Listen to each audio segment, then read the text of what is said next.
So welcome everybody. We're going to start with the special town meeting. And if you're new to town meeting, the special town meeting wraps up spending for the current fiscal year before we go into the annual town meeting.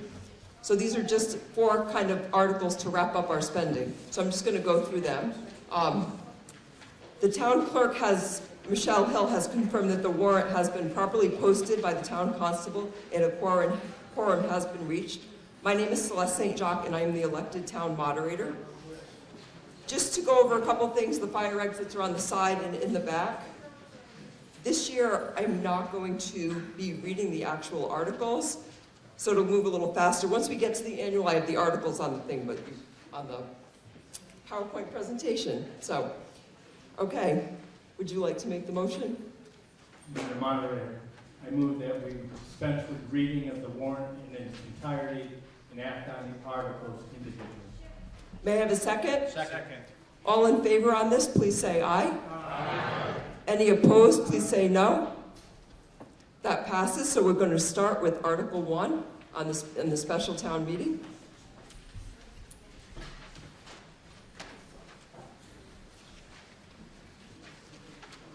Article 1 requires a majority, and I'm going to ask for a motion and recommendation by the Finance Committee.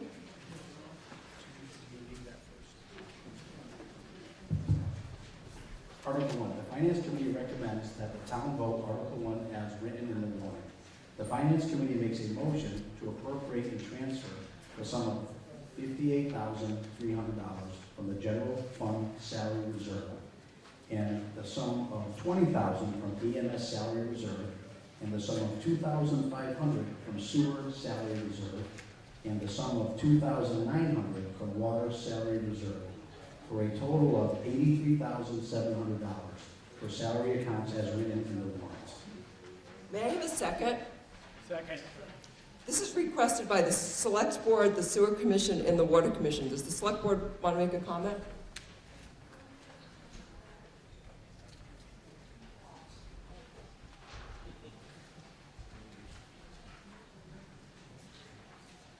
As the moderator said, this is just to tie up issues in this current fiscal year. These are obligations taken on by the town of South. Is there any questions or comments by people? All in favor of Article 1, please say aye. Aye. Anyone opposed, please say no. The article passes unanimously. Article 2, can I have the motion and the recommendation by the Finance Committee? The Finance Committee recommends that the town vote Article 2 as written in the warrant. The Finance Committee makes a motion to appropriate and transfer the sum of $235,000 from free cash for the purpose of snow ice removal expenses as written in the warrant. May I have a second? Second. This also is a majority vote and is requested by the DPW, Town Accountant, and the Select Board. Would you like to comment? Basically, this motion is, we went over budget by $235,000. By statute, we're allowed to do that as long as we come back to this annual town meeting and cover that obligation. Are there any other comments and questions? All in favor of Article 3, please say aye. Oh, I'm sorry. Would you please come up to the microphone?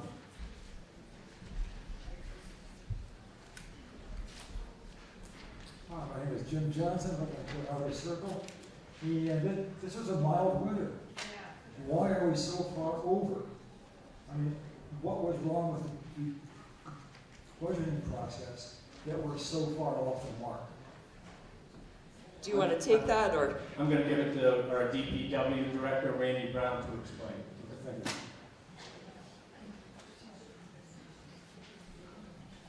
Randy Brown, 95 Fred Jackson Road, DPW Director. So yeah, you're right, we had a pretty mild winter. We had 5 plowable snow events. Most of this cost goes to salt, and despite those 5 snow events, we had 17 rain events where we had to treat the roads that evening. And the bulk of this cost goes towards the salt treatment. I have all the dates here. The cost for salt went up quite a bit from last year. Last year we were paying $87 a ton for salt. This year it's a $107 per ton, 23% increase. So the bulk of the cost goes for the use of the salt, or not just for the snow events, for the ice events as well. Are there any other comments or questions? All in favor of Article 2, please say aye. Aye. Is there anyone opposed? Please say no. The article passes unanimously. Article 3 is also majority, and this is requested by the town accountant. Can I have the recommendation by the Finance Committee in the motion? The Finance Committee recommends that the town vote Article 3 as written in the warrant. The Finance Committee makes a motion that the town to appropriate and transfer the sum of $25,000 from free cash for the purpose of the other post-employment benefits trust fund as written in the warrant. Does the select board or the town accountant want to comment? Well, this is something that is recommended by outside auditors and our financial advisors. It's to cover our post-employment benefits, and this helps improve our bond rating for the town of Southwick. Are there any questions or comments? All in favor of Article 3, please say aye. Aye. Anyone opposed, please say no. The article passes unanimously. Article 4 is also a majority, and it's requested by the DPW and the Select Board. Can I have the recommendation in the motion by the Finance Committee? The Finance Committee recommends that the town vote Article 4 as written in the warrant. The Finance Committee makes a motion to appropriate and transfer the sum of $675,000 from free cash for the purpose of DPW highway road machinery 1-ton pickup truck and DPW paving projects as written in the warrant. Is there a comment by the DPW or the Select Board? I'll get a quick comment, then Mr. Brown can comment further. Basically, what we're trying to achieve here, we're using free cash to order a new 1-ton pickup truck. It's taking so long to get equipment now. We'd like to use the free cash so we can order it now instead of waiting to July 1st. And we'd also like to use $500,000 in free cash so that we can begin some paving projects now, again, rather than waiting until July 1st. Randy? Randy Brown, DPW Director. So the pickup truck will replace a 2012 Ford F-450. Has 146,000 miles on it. What we do is we take that truck that would go to our transfer station facility, and the truck that's at the transfer station would be the one that we surplus. And that is a 2008 Ford F-350, 169,000 miles on it. These highway trucks go everywhere we go. There are everyday use trucks. I know it's a lot of money, but that's what the cost of these trucks are these days. They're all done through a state procured contract. We just piggyback on those contracts. And as far as the paving items go, so when you drive around through power rooms, I don't know that we need to put more money to our road network. This will go a long way towards that. Every year we get a little bit of money from the town, we get a little bit of money from the state. We put it all together and we make the best we can do with it. There's another article on the annual town meeting for another $1 million for paving. I hope you support that one as well. Thank you. If anyone has any questions or comments, could you please walk up to the microphones? And if you're unable to walk, please wave your hands, and I have 2 girls that will happily bring you a microphone. Does anyone have any questions or comments on these articles? All in favor of Article 4, please say aye. Aye. All opposed, please say no. The article passes unanimously. That concludes all the articles on the special town meeting. Can I have a motion to close the special town meeting? No. And a second? All in favor, please say aye. Aye. Anyone opposed, please say no. That's closed unanimously. So we're going to move on, and I'm going to give you guys a lot of information and instruction. So by our current bylaw, we cannot open the town meeting until 7. The annual town meeting is on the bylaw to open at 7 o'clock on the 3rd Tuesday of May. So I'm going to kind of give you a little rundown on how the town meeting works, some rules and procedure, and we'll do some other things. So here we go.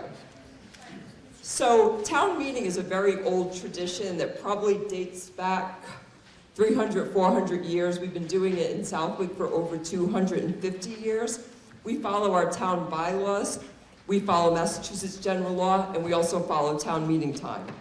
There's some simple rules. If you wish to speak, I'm going to ask that you approach the microphone or raise your hand. I have Michelle St. Jacques and Sarah Shaw who will bring you a microphone.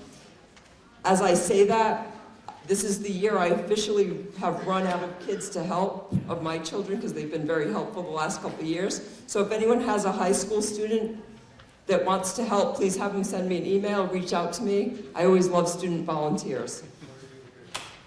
So comments and questions. You guys are the legislator. This is not public comment, you're the legislator. So it differs from any other meeting that you would attend throughout the year. So if you want to speak on an article, and you can only speak on the article we're actually voting on, you come up to the microphone or raise your hand, you give your name and address, and you direct your questions towards me, and I will direct them to the appropriate person so we don't have conversations going back and forth. You can ask 2 questions per article at a time, and you can speak for 2 minutes. I try to keep track of the 2 minutes, although I sometimes forget to push the start button, so just kind of be cognizant of that. So if someone from the planning board is explaining an article, they might go a little bit over, and sometimes that's just necessary for explanation purposes. So no personal attacks, we're only talking about the articles, we're not really addressing anyone in particular, we're addressing facts and issues. There's no cheering or booing, I want you to just be civil and respectful. And you're the legislative body, and that's what one of the most important things is. That's why they call town meeting the purest form of government. I know there's been a lot of discussion out there on why we do this, and it is a long-standing tradition that's followed by most towns in New England. If you need to make an amendment, it needs to be done in writing. And if you want to make a motion to move the article, I'm just going to ask that you wait till after our housekeeping articles, which is after Article 5. I actually am going to ask Troy Henke to come up. He's going to do a presentation.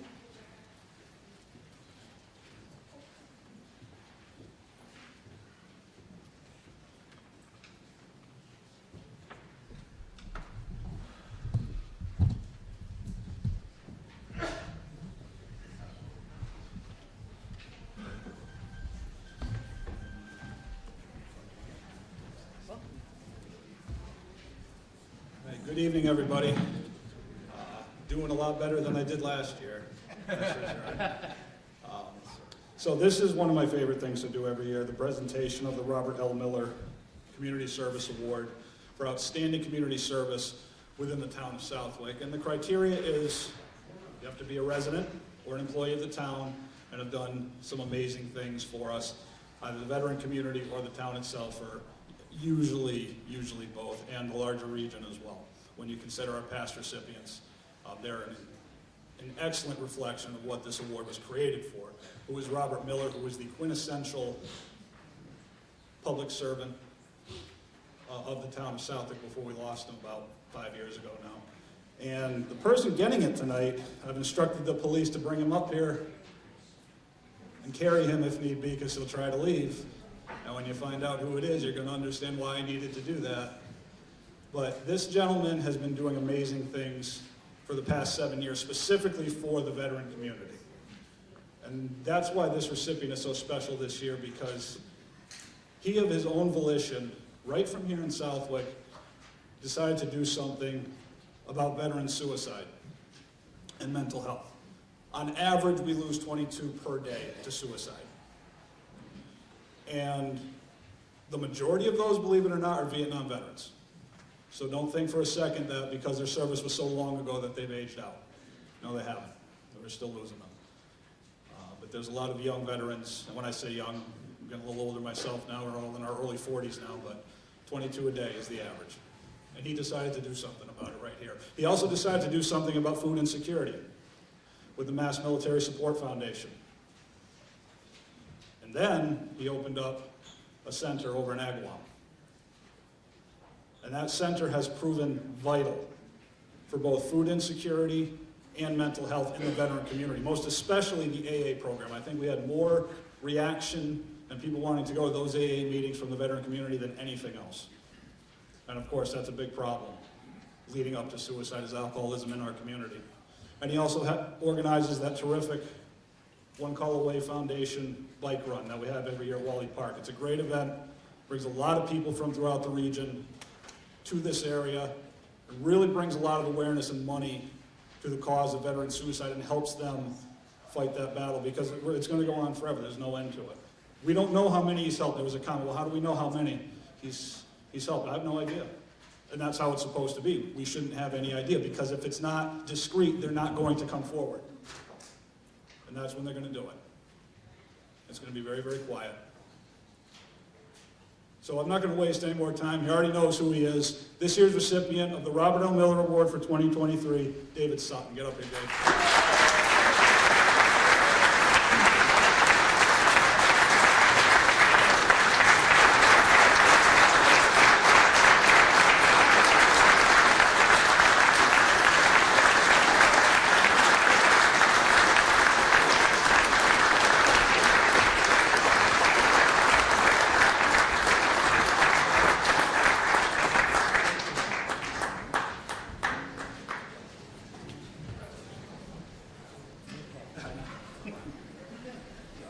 All right, smile for the newspaper.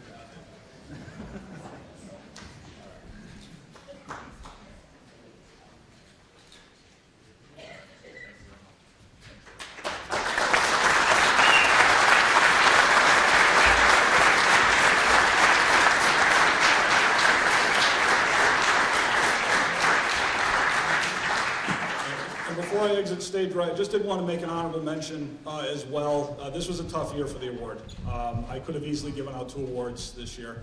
I want to specifically thank, on behalf of the VFW and the veteran community of Southwick, Tynick Landscaping for the fantastic job that they did down at the War Monument.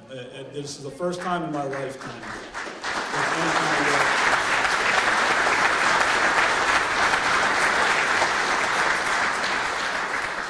Has been done over there. They donated most or not all of their time and materials for that. So that, I mean, right here in town, it's just such a fantastic job they did down there. And of course, the man who coordinated all of that, Mr. Joe Didi.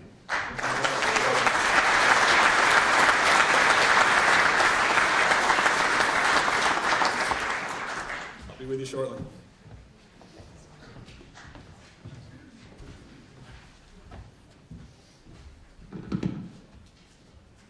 So I'm going to take this moment to introduce all of our people who have been serving us, and I also want to thank the high school staff has done an amazing job. I also want to thank everybody who serves on any board or committee here in Southwick. They know it's a volunteer, tireless job, and I just wanted to make sure that you know you are very, very much appreciated. But we have the Finance Committee here. We have Chairman Joe Didi. Alita De Maria is not with us tonight. She's the Vice Chair. Dave Methy, Dr. Richard Zalowski, Paul Connolly, Karen DeMayo, Sherry Knowlton, and Robert Horachek. We have our Chief Administrative Officer, Carl Steinhardt, our Assistant Chief Administrative Officer, Nadine Signoni, Select Board Member Jason Perrone, Select Board Member Doug Moglin, and Select Board Chairman Russell Fox. We have our Town Attorney, Benjamin Coyle, our Town Clerk, Michelle Hill. In the back, we have our Town Accountant, Laura Fletcher, and our Assistant Town Accountant, Melissa Bridges. One other thing that I want to say is there's no cell phone use. If you need to use your cell phone, please leave the auditorium. No recording. We do have our meeting is being recorded. I just want to go over voting. Voting is done by a voice vote. We'll do a visual hand count this year. You'll have these pink cards for yes, blue cards for no. Last year there were a couple votes that inside we couldn't really tell the disparity, and it was actually pretty far apart, but sometimes the voices in here you can't actually tell, so we'll try to do a visual hand count before we go to a counted hand count. I have Robert Stevenson, who's going to do this side of the auditorium as well as the stage. I have Patrick Jubb, who's going to be counting the center, and I have David Pierce, who's going to be doing this side of the stage. Thank you guys for coming out and volunteering. I definitely appreciate it.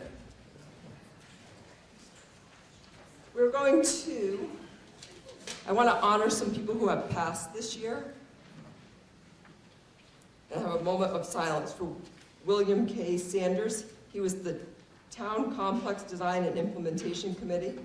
Mary Fedora, who was a VFW member, Cal Chunglo, Planning Board and Capital Expenditures Committee, Warren Baker Sr., who was a member of the Water Commission, Lou Camp Bignari of the Southwick Fire Department, Irene Wolf, who was a town accountant, Marie Ahmed from the American Legion, Clyde Jones from the Southwick Fire Department and Planning Board, Jean Koss from the Conservation Commission Secretary. And I would definitely like to take a minute to honor all servicemen and women who have served our country.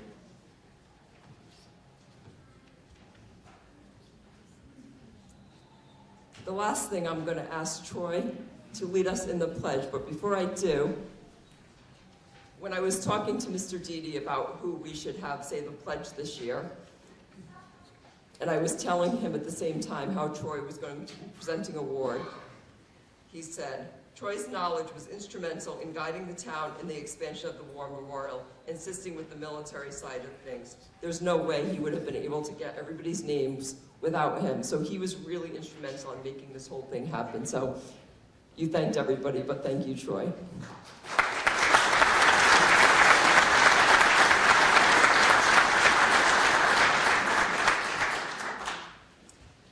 So would everyone please stand while Troy leads us in the Pledge of Allegiance.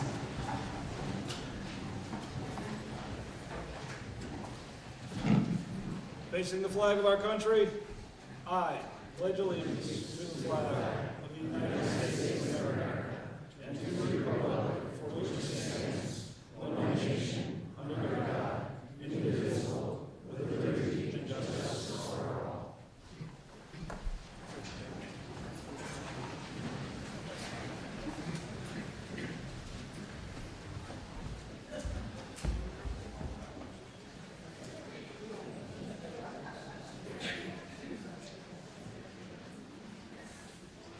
So the last thing we'll need to do is admit to the floor some members who may need to speak here at town meeting. So I'm going to ask for a motion, and I'm going to read their names. Their names are Nadine Signoni, Michelle Hill, Benjamin Coyle, Chief Robert Landis, Chief Richard Snopowitz, Cindy Sullivan, Kyle Scott, Tom Hebert, Lynn Blair, John Goddard, Jen Willard, Joseph Trinnell, Brian Sullivan, and Eric Wykander. So can I have a motion to admit these people to the town floor for speaking purposes? So moved. And may I have a second? Second. All in favor, please say aye. Aye. Anyone opposed? That passes unanimously.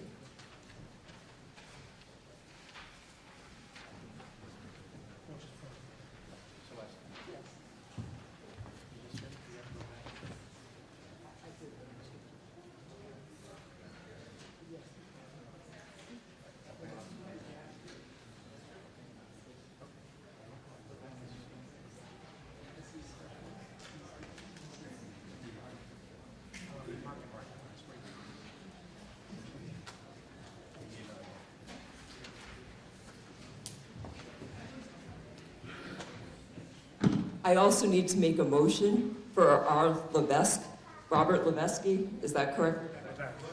Levesque, to speak here at town meeting as well. Can I have a motion? So moved. And a second? Second. All in favor, please say aye. Aye. Anyone opposed? The motion passes. Sorry about that.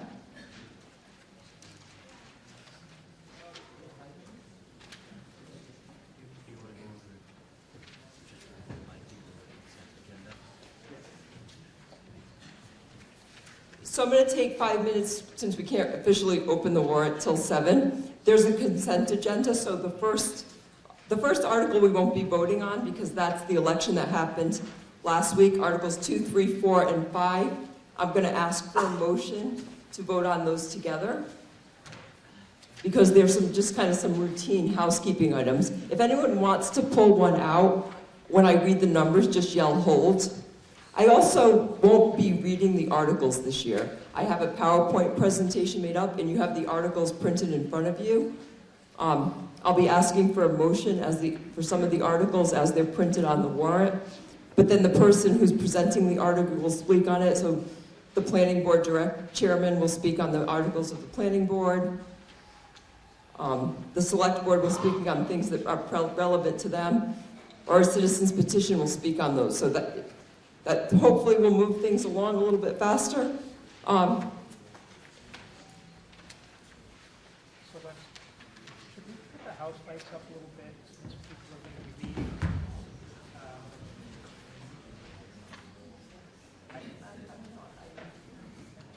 How do you guys feel about the lighting? Do you want the house lights up a little bit? Can you guys see? What do you guys think? Up. Okay. Can you turn the house lights up a little bit, Jared? Thank you. I'll give a little shout out to Jared because he's actually kind of pulls this whole thing off.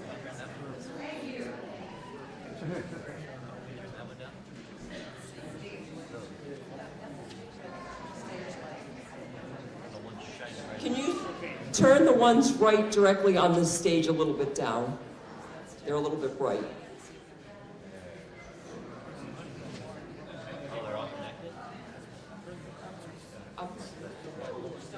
That seems to be fine, thank you.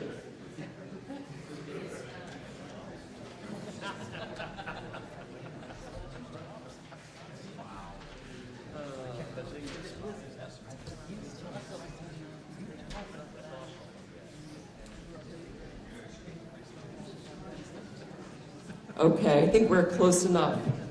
Our town clerk, Michelle Hill, has assured me that the warrant has been properly posted by a constable and a quorum has been reached.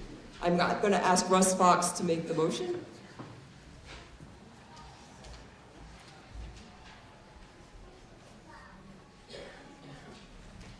Madam Moderator, I'd like to dispense with reading of the warrant in entirety and act on the articles individually. Can I have a second? Second. All in favor of opening the warrant, please say aye. Aye. Anyone opposed, please say no. This annual town meeting is now open. Like I had said, Article 1, there's no vote required. That's the election that had happened last week. And we'll move on to Article 2, 3, 4, and 5.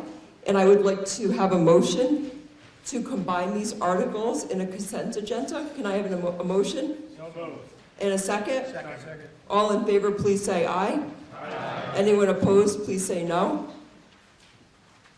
Article 2 has to do with town reports. Article 3, appointment of minor officers. Article 4, buying or trading obsolete equipment. Article 5, to apply and accept for grants. These are all require a majority vote and are requested by the select board. Can I have a motion for these? So moved. And a second? Second. Does the select board have any comments? Yes, I'm there.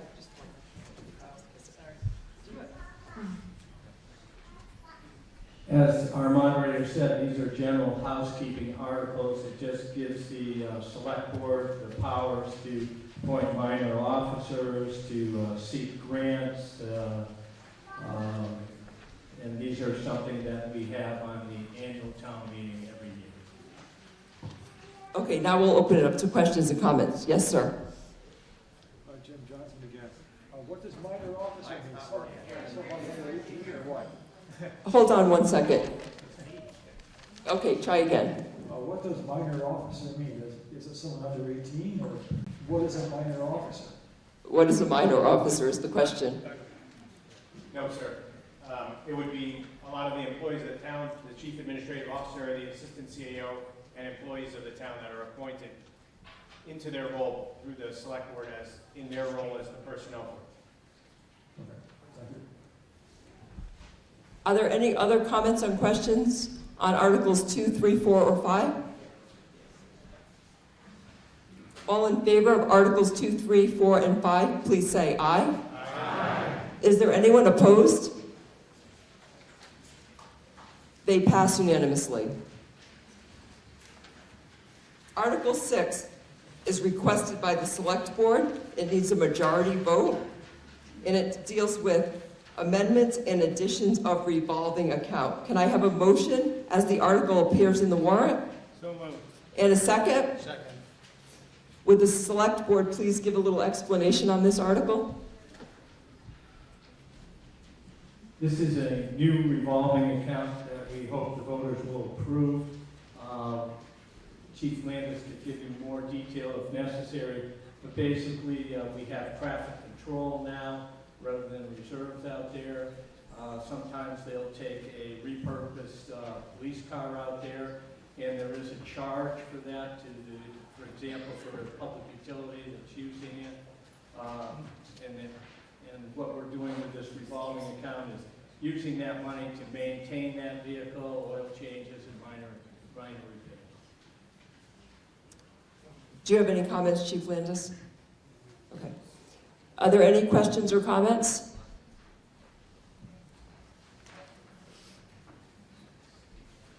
All in favor of Article 6, please say aye. Aye. Anyone opposed, please say no. The article passes unanimously. Article 7 is a borrowing authorization. It's for road reconstruction. It's requested by the DPW and the Select Board, and it requires a 2/3 majority vote. Would the Finance Committee like to give the recommendation in the motion, please? The Finance Committee recommends that the town vote Article 7 as written in the warrants. The Finance Committee makes a motion that the sum of $1 million is appropriated to pay costs of roadway reconstruction, including costs of paving, resurfacing, and the payment of all other costs incidental and related thereto. And that to meet this appropriation, the treasurer, with the approval of the Select Board, is authorized to borrow said amount under and pursuant to General Laws, Chapter 44, Section 7, Subsection 1, or pursuant to any other enabling authority, and to issue bonds or notes of the town therefore. May I have a second? Second. Does the Select Board or the DPW want to make any comments? This is something that we have been doing annually. Our Chapter 90 monies are insufficient for maintaining our roads. I'm sure everybody's aware of the difficulties not just Southwick is having, but most communities are having. We hope this additional $1 million plus the $500,000 that you voted in free cash earlier will supplement our Chapter 90 monies so that we can try to have a better impact on the roads in our community. And I don't know if Randy Brown wants to make any other comments. Do we have any questions or comments on this article?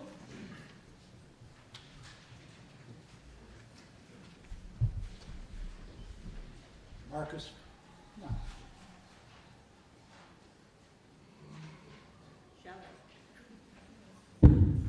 It's on now. Marcus Phelps, 28 Depot Street. The $1.5 million, the 500,000 plus this million if it's passed, where will those funds be used? What roads? Do we have a list that has been developed? Go ahead, Randy. I can respond. Randy Brown, 95 Fred Jackson Road, DPW Director. So what we typically do is once these funds are appropriated by town meeting, I have a meeting with the select board, usually happens in June, and a lot of times we'll do a site walk, we'll drive around, look at all the roads in town, and I'll bring my wish list, they bring their wish list, we get together and we discuss it, and then we come up with a game plan. So at this point, there is no set projects. We do have plenty of projects out there. If you want to kind of rattle off all the projects we talked about last year that did not get funding, but there's plenty of places we can find to spend this money. Matt Lover. The Select Board and DPW also have a contracted service called the Beta program that we use to rate and categorize the condition of our roads as they go through their life cycle. It helps take some of the politics out of that process in the selection of which roads get paved and when. And then in the late spring, we have our annual tour de roads as well, and we look at ones that are particularly in need of service. Thank you. Go ahead. Just state your name and address, please. Sure. James Jaron, 28 Brookshire Ave. Being that the sum of money is, like you said, $1.5 million, when these construction jobs are done by the law, you have to over $25,000 put it to public bid and whatnot. I'd like to hear from the DPW how we assign the competition to get the best price for the town, and if we do that, or do we just kind of break it down to smaller amounts so we don't have to put it out to bid? I would like to hear the answer how we become competitive. Thank you. Mr. Brown, could you please take that? Yes, there is a very strict procurement process that we follow through Mass General Law. Pretty much all of our contracts for paving infrastructure, they go out to bid. We do have for all of our, call it infrastructure projects, so drainage, water line, sewer line projects, if we have any. We have a contractor, a local contractor. That contract is usually up for renewal up to 3 years. But every other project that goes up to bid, all the paving projects, the microscope projects, the surface treatments, crack sealing, all that goes up to public bid. And we select the lowest and the lowest bidder for those projects. And in a lot of cases, we're required to have the contractor pre-qualified through Mass DOT if we spend any money from the state. So any projects in excess of $50,000, most cases have to be pre-qualified through Mass DOT. Are there any other questions and comments? All in favor of Article 7, please say aye. Aye. Is there anyone opposed? Please say no. The article passes unanimously. Article 8, it's also a borrowing authorization for a dump truck and plow. It requires a 2/3 majority. May I have the recommendation in the motion by the Finance Committee? The Finance Committee recommends that the town vote Article 8 as written in the warrant. The Finance Committee makes a motion that the sum of $318,000 is appropriated to pay costs of purchasing a dump truck with plow package, including the payment of all other costs incidental and related therefore, to meet this appropriation. The treasurer, with the approval of the select board, is authorized to borrow said amount under and pursuant to General Laws, Chapter 44, Section 7, Subsection 1, pursuant to any other enabling authority, and to issue bonds or notes of the town therefore. May I have a second? Does the DPW and the Select Board wish to make some comments on this? Go ahead, Mr. Brown. Randy Brown, DPW Director. So this truck will replace a 1999 Freightliner FL80 dump truck. Has about 91,000 miles on it. And these trucks are used for hauling heavy stone, rock, any other materials, and they also use them for snow plowing. So this truck would be surplus out once the new truck comes in. Through the age of the truck, 23, 24 years old, we're having more and more difficulty finding replacement parts for it. And we feel this is the right time to buy the new truck.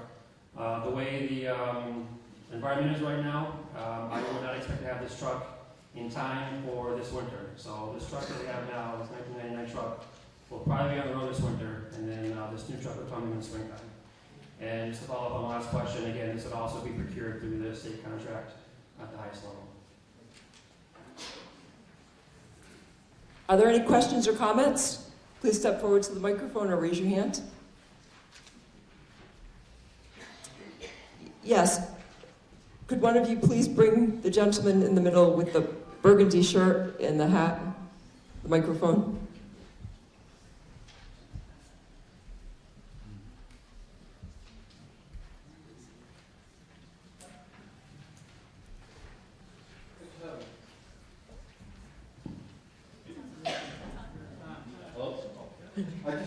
Oh, can you just direct your question to me and give me your name and address first, please? Sorry, Chris Mouse, 117 Berkshire.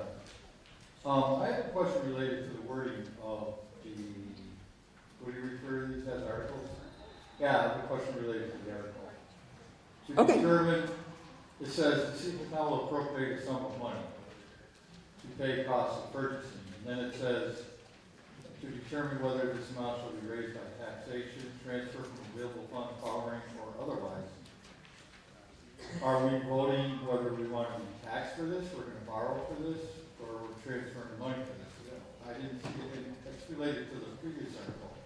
It seems that we didn't vote on how that money is either raised or stuff. Did you answer that? Okay, let me direct your question to the Finance Committee or the Town Accountant.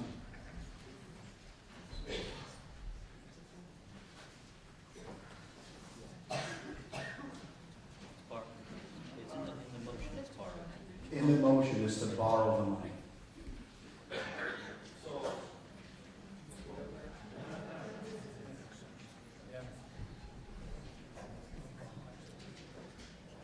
Okay, I'm just curious, because I know there's a big question later on about borrowing $3 million, and I know it's way later in the program, but I did see that number, so there was like 100,000 sold for the previous article, and whatever this amount is going to be.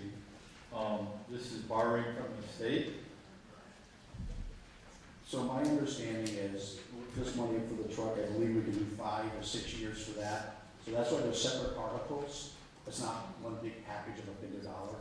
So where do we borrow from? A banking institute, correct, Carl? Yeah, it goes up to bid by our financial advisor. It goes out to bid with our financial advisor for the best rate. It's a borrowing office. It's a borrowing authorization.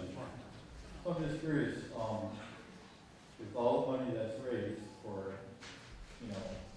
purposes of funding different things for the town, why is it necessary that we have to go outside of the revenues raised through taxation to make purchases for one of our departments? That's my question.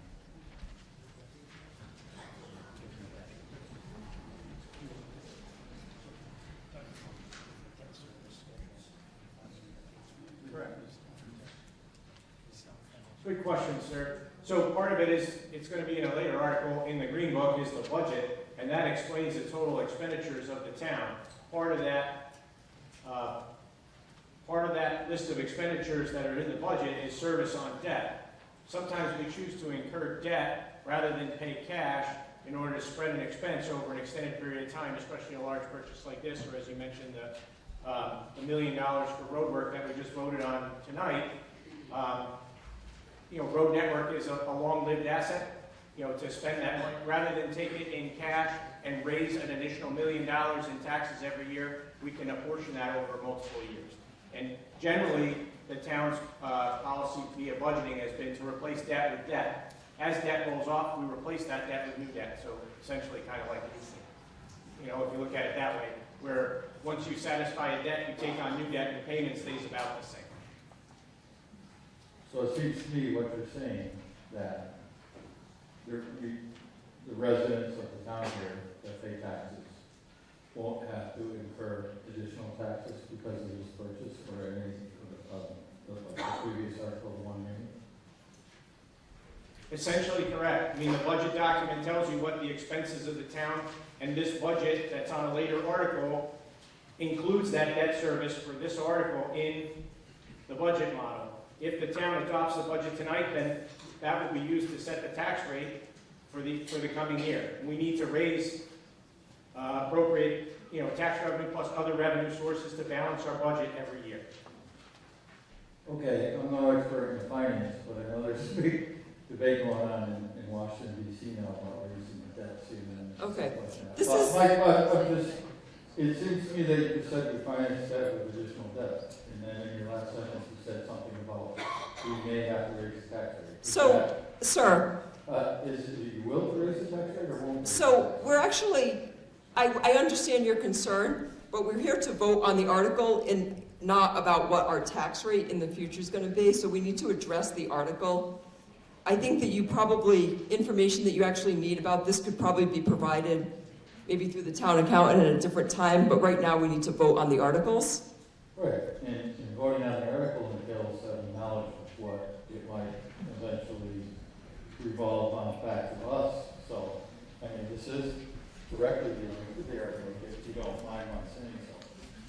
It is, but I'm going to ask you to take your seat so we can give anyone else a chance to. Just to close this out, because the gentleman has a good point. And sir, I'll be glad to sit down with you at a later time and kind of go through some of the finer details if you'd like. But we are well under our debt limit and borrowing capability as a town, and we're within our levy limit, and we're very cognizant in our overall expenditures because that drives the tax rate, right? There's three variables that drive the tax rate. Okay, I'm just trying to make sure I'm not voting myself a tax increase, that's all. Thanks. When you get to the budget, that's when you do that, sir. That's next. Is there any Other questions or comments on Article 8? All in favor of Article 8, please say aye. Aye. Is there anyone opposed? Please say no.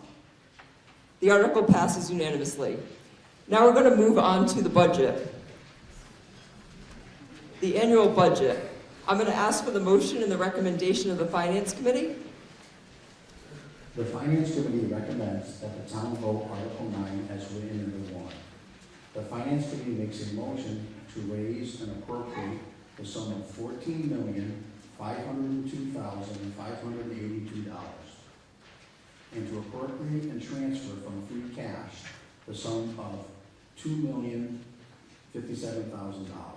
and to appropriate and transfer from sale of lots the sum of $12,000 and to appropriate and transfer from cable pay access the sum of $60,900 and to appropriate and transfer from overlay surplus the sum of $80,000 and to appropriate and transfer from sewer capital account the sum of $23,000 and appropriate and transfer from recycling grant the sum of $6,000 and appropriate and transfer from water retained earnings the sum of $50,000 and to appropriate and transfer from sewer retained earnings the sum of $200,000 for the grand total of $16,991,482, which represents the general fund budget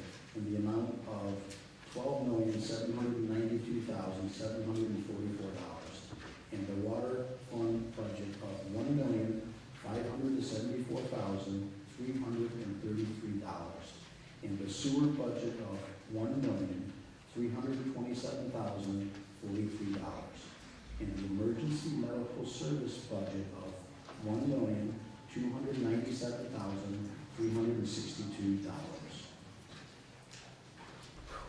May I have a second? We have a second. I'm going to explain how we're going to do the budget. So we split the budget up into all the different departments and take a vote on each section. We do this so it makes it a little bit more manageable. We can vote on each section and then move on. We're not going to go back to another section, so if you have a question about one specific section, please ask it at that time. Our first category that we're going to talk about is general government. The total for general government is $2,929,314. So if you turn to the first page where the budget actually starts, I believe it's page 1 actually. It goes through salaries, and I'm going to give you guys a minute to look through this and ask you if you have any questions. I'm not going to go through and read every category, but you can see how it includes the fiscal year 20, 21, 22, 23, and 24. So I'm going to take a minute. I'm going to pause and let you guys go through this and ask if there's any questions in just a minute.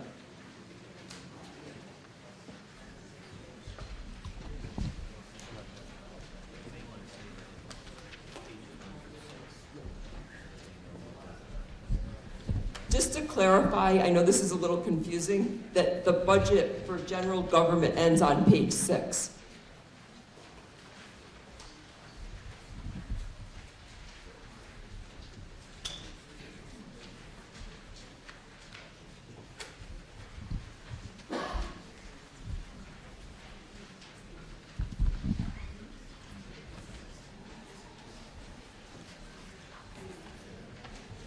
If anyone feels like they have a question, you can walk up to the microphones. Go ahead, sir. Your name and address, please. Jim Johnson of the Outer Circle. And going forward, you might want to put the page numbers in a larger number so we would be able to reference that page quickly. We will take that recommendation. Were you here last year, sir? Sir, were you here last year? No. I had the same problem last year. I actually have larger number notes, but thank you. That's definitely noted. Does anyone have any other questions or comments? Please step forward. Does anyone want a few more minutes to look through this? Please just raise your hand and I'll pause.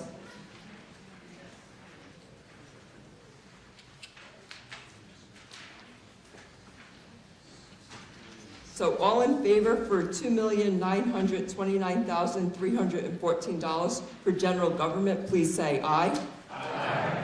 Is there anyone opposed? Please say no. That passes unanimously.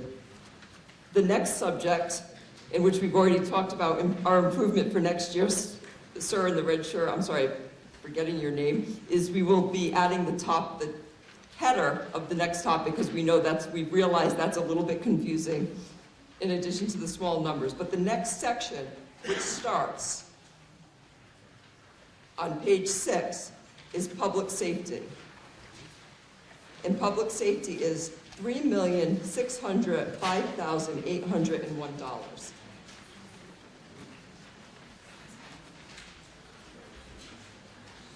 And public safety starts on page 7.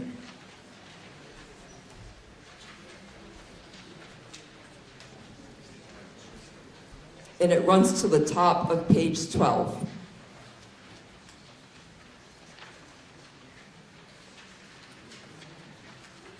You can see this has a lot to do with police salaries and operations. The dispatcher salaries and operations, the constables,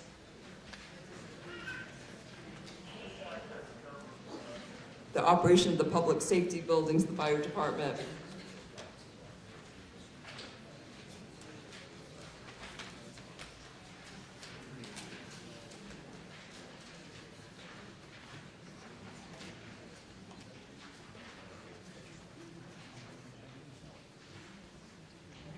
Does anyone want to come up and ask any questions or comments on public safety? Please come forward or raise your hand. Michelle St. Jacques, there's a gentleman right behind. I'm going to start with the gentleman behind you. Oh, you can do that. Either way is fine. We'll get to you both. Yeah, Gene QB 49 Fusion Hill Truck. My question is I'm not seeing any percent increases over this year's budget on any of these sex articles.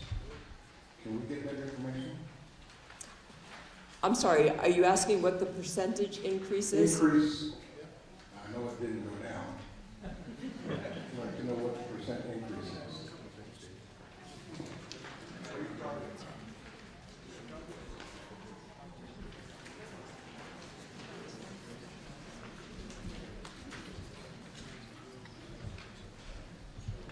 The town accountant is going to calculate the percentage. Is there a specific line item, or are we curious what the total percentage overall was for public safety? Totally. And this goes for each article. I'm sorry, what was the last statement? For each article? For each department? For general government as well? Yes, that would be nice. Okay.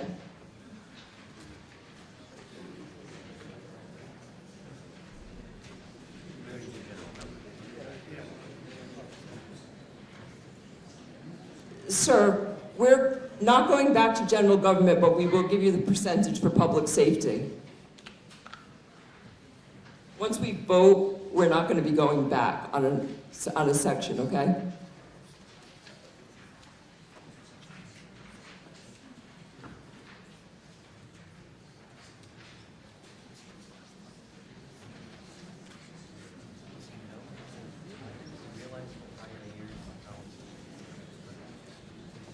Sir, you do realize that the prior year is in the column right next to it? He does realize, sir? You do realize that the prior year is in the column right next to it? I did not know that, but nonetheless, we are going through each line item, this is the overall percent increase. 2.79% increase. The gentleman in the blue hat with the burgundy shirt. Yeah. Well, Chris and us, one second, I don't have the budgets in front of me, but I read an article in the Westfield newspaper prior to coming here, and I noticed that one of the items that is seeking a budgetary increase is EMT personnel for the town. I noticed that there was an increase of funding, and it was said that That is not in this it's category. not a public safety. Yes, that's a separate category. I'm sorry. It's in a separate category at the end. Would you like someone someone is actually going to give you a budget, and that will be helpful. Thank you very much. Thank you. We can come back to your question once we get to EMT, which falls much later on. Is there any other questions or comments regarding public safety? All in favor of public safety, please say aye. Aye. Is there anyone opposed? Please say no. That section passes unanimously. The next section is Public Works.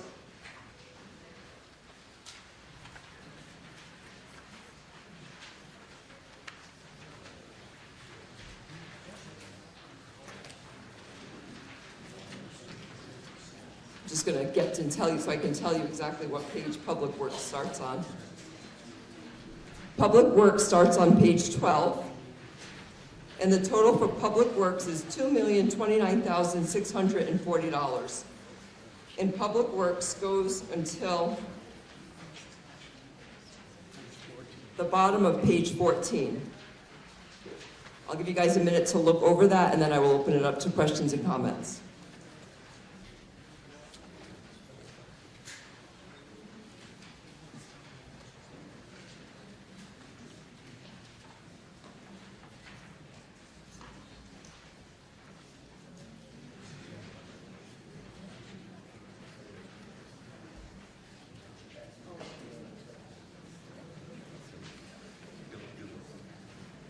Do we have any questions and comments regarding Public Works?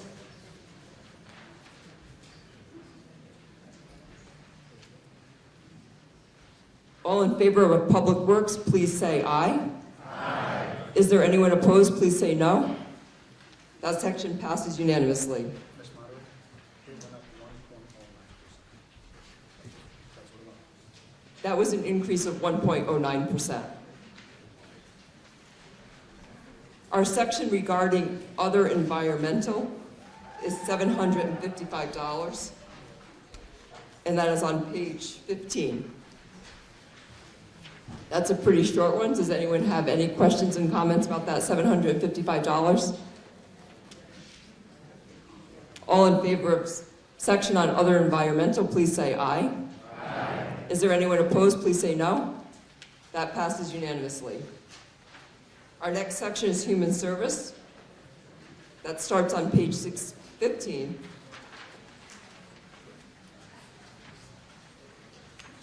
And that runs just to page 16.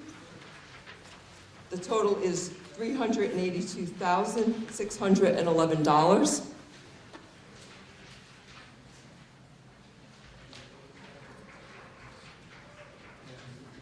Are there any questions or comments on Human Services?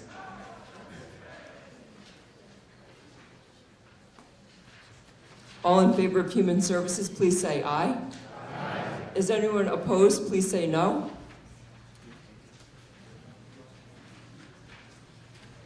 Ms. Moderator, it went down 1.8%. That was a decrease of 1.13%.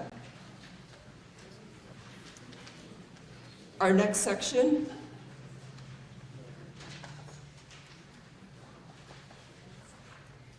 after Human Services is Culture and Recreation. That begins on the bottom of 16.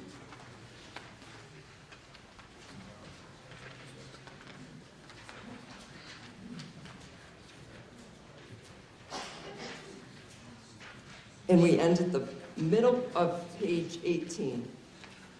That's $752,715.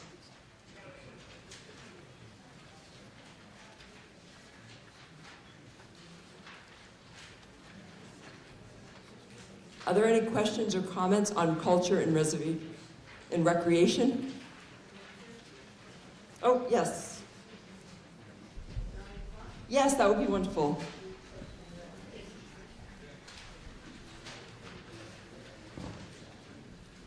This one was an increase of 3.5%.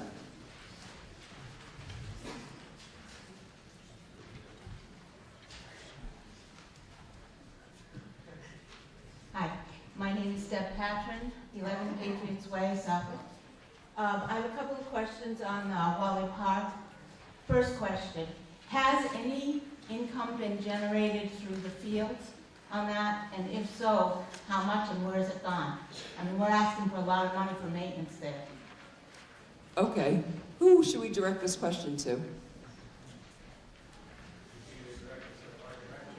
I know, Ms. Patron, I know every year during the budget hearing, first thing I ask for when they come in is to bring us that revenue chart that they've been keeping for several years of rentals from the field. And is Cindy Sullivan here? Yes. Cindy Sullivan, could you help us out with this one? Michelle, could you just give Cindy Sullivan the microphone right there? It'll save her the trip forward.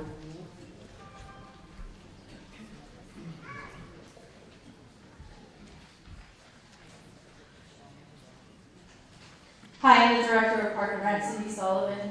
I don't have the exact figure for what we bring in for the fields, but what I can say is the money that comes in for the fields that we rent goes towards the fertilizer and paying the, it's mostly for the fertilizer that is used for up there and a lot of the maintenance. That's in a revolving account.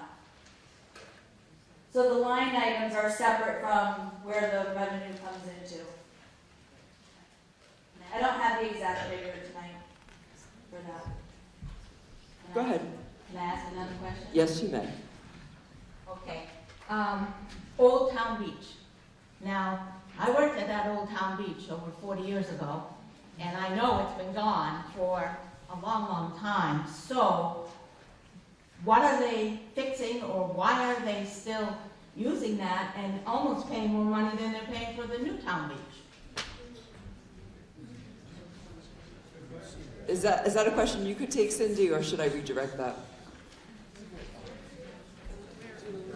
The Newtown Beach is just some maintenance that has to be done because it's still a town property and it is run by Park and Rec, but maintenance does take care of that. And it doesn't cost more than the Newtown Beach. I think you said that wrong. Do you mean the Old Town Beach you're paying maintenance on? The Old Town Beach gets some maintenance every year because it is still considered a town property. And maybe David Sutton could answer that question better. He does maintain that under buildings and grounds. They're moving that into, I believe, just a maintenance line item. Park and Rec is managed by two different entities of Park and Rec. Okay, thank you.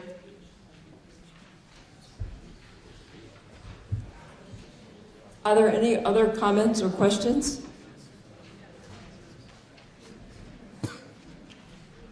All in favor of the Culture and Recreation section, please say aye. Aye. Is there anyone opposed? That passes unanimously. Our next section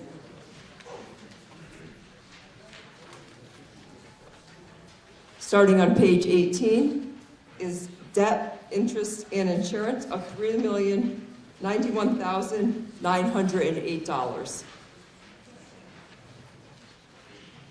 The total on that, as you can see, is at the bottom of page 19.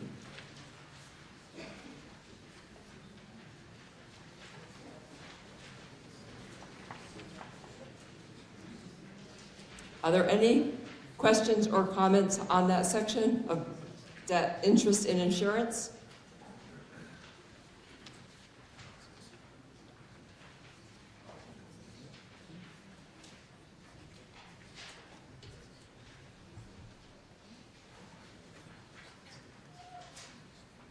All in favor, please say aye. Aye. Is there anyone opposed? Please say no. That passes unanimously.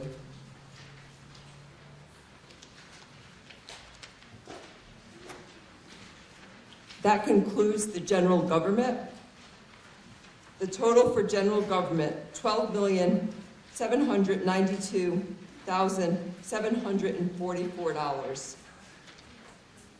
We went through each one. I asked questions for comments on each one, so now we can just go ahead and have one final vote on the general government. All in favor of general government, please say aye. Aye. Is there anyone opposed? That passes unanimously. We have two separate budgets. The grand total for the sewer division, $1,327,043. And that's the separate budget that begins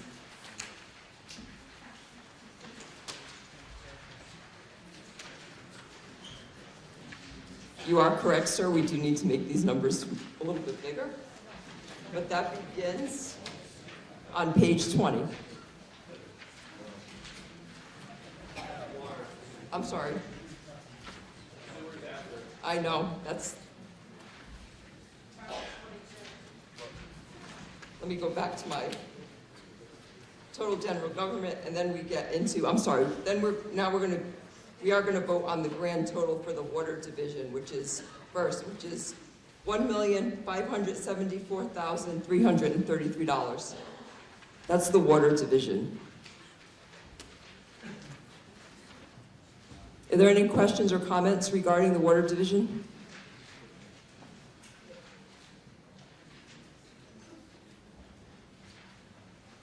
All in favor for the budget for the water division, please say aye. Aye. Is there anyone opposed? That passes unanimously. Now we go into the grand total of the sewer division, which is on page 22. And that's the $1,327,043.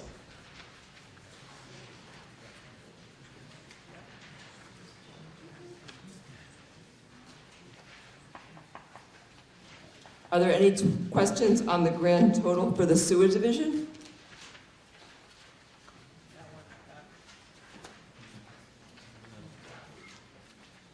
Yes, sir.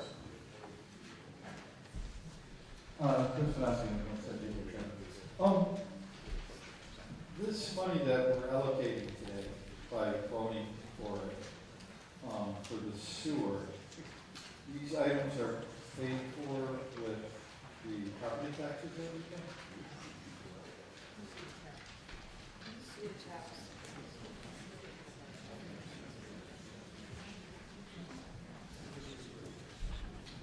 Would you like to take this, Mr. Mobley? No, but I will. The water budget is, just to step back for 1 second, the water is an enterprise fund that is funded and paid for completely by water users. When they go out and bond their debt and interest and et cetera, is paid for by the water users. That's all I need to know. On the sewer users, however, we do carry a significant portion of the sewer department expense on the tax rate, meaning from property taxpayers that may not be serviced by the sewers. Thank you. You're welcome, sir.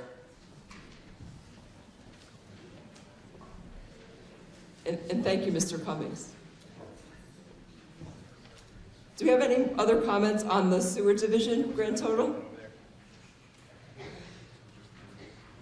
All in favor, please say aye. Aye. Is there anyone opposed? That passes unanimously. We have a grand total for the EMS budget of $1,297,362 for the total EMS budget.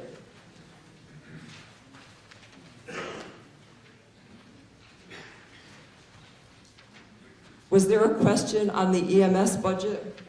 The grand total for the EMS budget? Yes, sir, in the back. Would you help the gentleman with the microphone? Just state your name and address again, sir.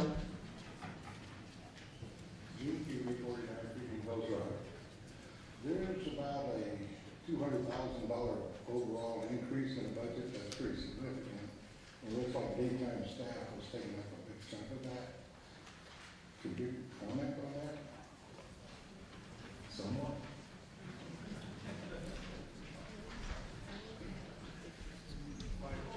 Is the fire chief available to take that comment on the increase in the EMS budget?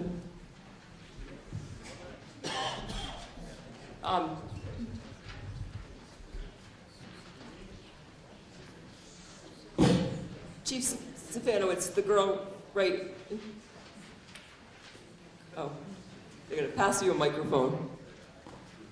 Good evening. So yes, there's been a couple of increases in that bottom line. One of them is a day staff member.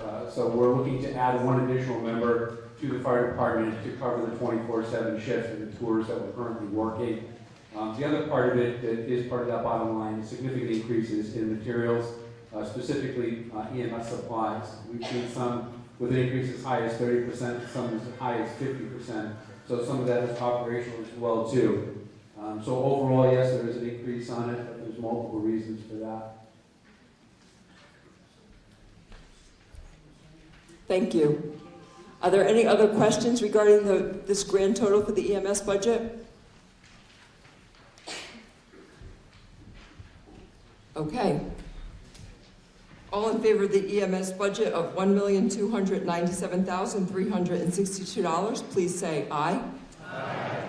Is there anyone opposed? Please say no. That passes unanimously. We're going to take one final vote for the $16,991,482 budget for the fiscal year. All in favor, please say aye. Aye. Is there anyone opposed? The budget passes unanimously.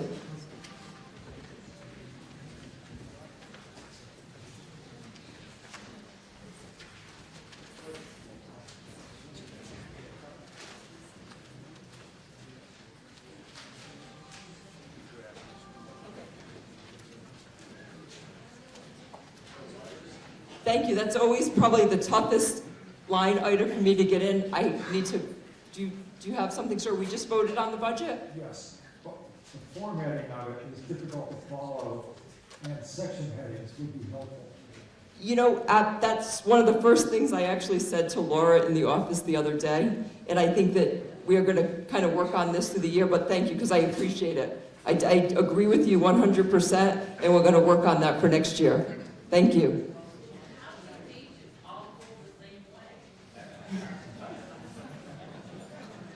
That's noted. And thank you, because we do appreciate feedback. So we're going to move on to Article 10. Article 10 is the Department Revolving Fund Annual Spending Limit Authorization. This requires a majority. This is requested by the select, hold on, is this the select board? This is requested by the select board. May I have the recommendation and the motion by the Finance Committee? The Finance Committee recommends that the town vote Article 10 as written in the warrant. The Finance Committee makes a motion to authorize Article 10 in the amount of $380,000 for the purpose of inspectors revolving, hazmat revolving, boat ramp revolving, police chief lake revolving, local lake permitting revolving, custodial service fund revolving, COA revolving fund, COA classes revolving fund, sidewalk revolving, COA house number program revolving fund, local wetland application revolving fund, and police cruiser fee fund revolving fund. May I have a second? Second. Comments by the select board, please. This is basically a housekeeping thing, something that we've been doing since 2016, part of the Municipal Modernization Act. Gives these different revolving accounts, monies that they collect. They're able to utilize those during the current fiscal period. It keeps it off the tax rate. Thank you. Are there any questions or comments regarding this article?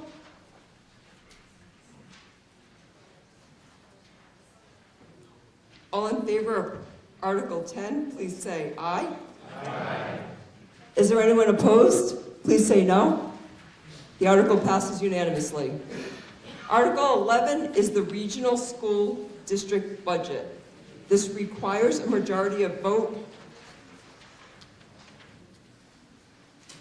The annual school budget is $12,940,462, and that's from the fiscal year July 1st, 2023, and ending on June 30th, 2024. This is requested by the Southwick, Tolland, Granville Regional School District.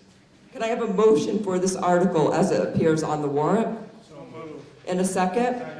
Can I have the recommendation of the Finance Committee? The Finance Committee recommends that the town vote to raise and appropriate the sum of $12,940,426 for the Southwick Tolland Granville Regional School District assessment for the fiscal year 2024. May I have a, oh, we already did the motion in a second. Do we have a representative from the school superintendent's office to speak on this, please? Mr. Trammell or Ms. Willer? She's up in the back. Oh, I'm sorry, you're on the opposite side. I was looking over there.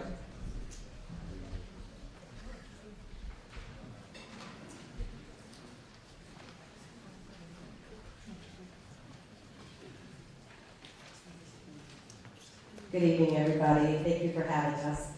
This year's budget is the tale of the ESER 3 grant and the tale of out-of-district placements for our students. Before we get into the budget, I just want to go over some highlights to the budget and implications of what is going on and some trends and patterns in our district that's affecting the school budget. The first one I want to talk about is out-of-district vocational tuitions. By law, if we do not offer a technical program at our CTEC, we must allow our students to attend a vocational school of their choice. In 2022, we had 25 students out of district. Last year, we had 36 students out of district. This year, we had 50 students out of district, to an increase of our budget of about $400,000 to send our students to the vocational school of their choosing. The other out-of-district placements that we have is the special education out-of-district placements. Again, we have students coming to us with more and more needs, and some of the students who come to us, we can't meet their needs in our district. We just don't have the programming, so we must send them to an out-of-district placement. Again, that increase went up $360,000 in out-of-district special education placements. With that being said, we have used the ESER 3 grant to create 3 in-district special education programs. 2 at Woodland, 1 for students with children with autism, and another one for students with social emotional issues. We also created a program at Powdermill this year for students with social emotional issues. By building those 3 programs, we were able to save $600,000 and not send students to out-of-district programs. And as great as that sounds, next year those 3 positions are going to be going into the operating budget. Currently, they're being paid out of ESER 3.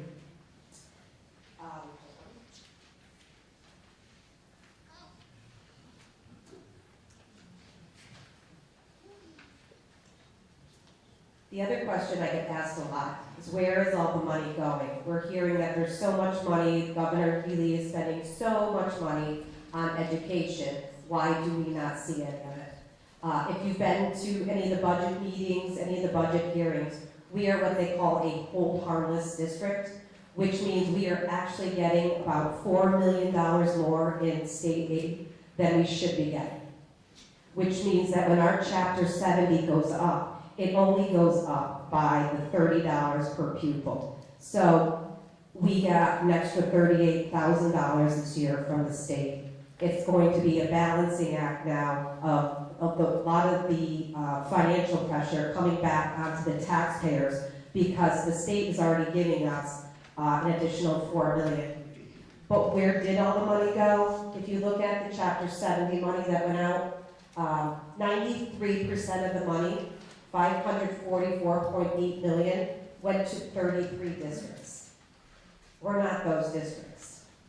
The remaining $41.5 million, or 7%, went to 212 districts in the state. So one of the things that when I talk to people, I really talk about pushing regional transportation because we get reimbursed being a regional school district on whatever we spend for students who are a mile and a half away. And we're able to offset, you'll see a portion of it at the top of the budget sheet. The other big issue is rural school aid. It's slowly gaining momentum across the state because you see we're not the only one that hold harness. And it started off being funded at $3 million, and in the Senate budget it was just up to $15 million. So those are the talking points that is going to help offset costs, because in order to bring this budget forward, we had to lay off 5.6 teachers. And I told you it was a tale of two stories. It's the tale of the Easter 3 grant. So, what do you not see in this operating budget?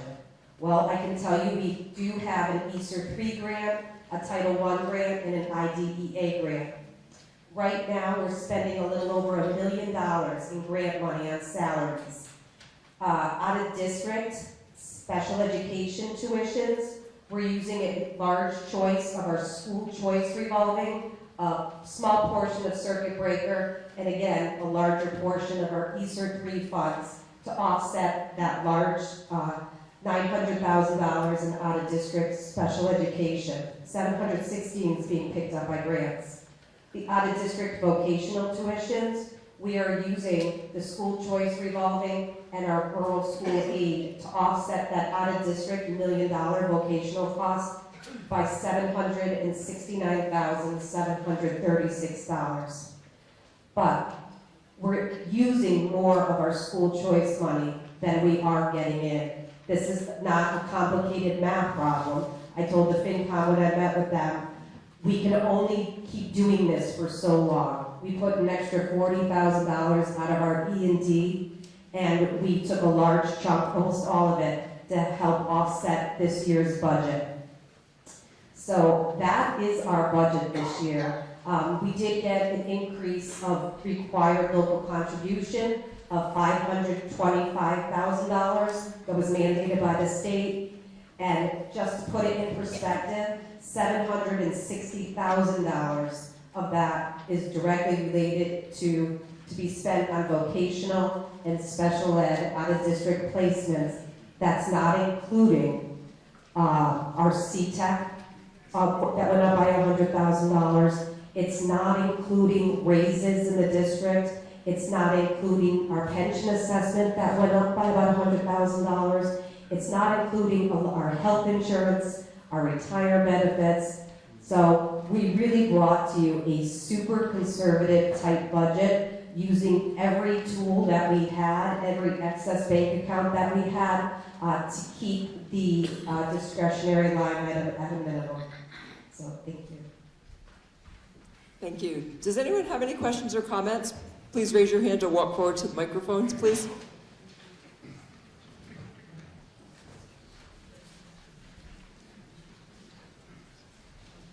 We'll start over here. Bill Liz, 80 Claus Anderson. 2 questions. Sure. John, first one.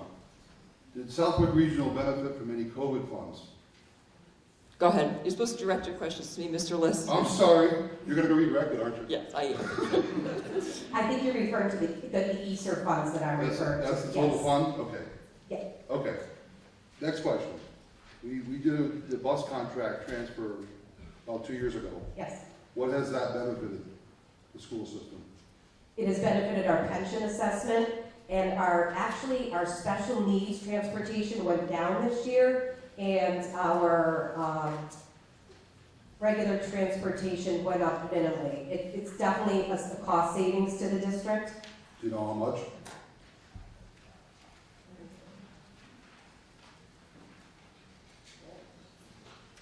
So transportation for vocational, school choice, in charter was 1.299, it went up to 1.514, so an increase of 214,000. What was our operating budget when we had the buses? I couldn't tell you that off the top of my head, because it wasn't a straight line item, because they were employees, so part of their Elimination. running the transportation was in benefits, part of it was in district admin, part of it was like scattered all over the place. And we used to ask for capital for the tune of $200,000 every year for buses. So it's not an apples to apples comparison.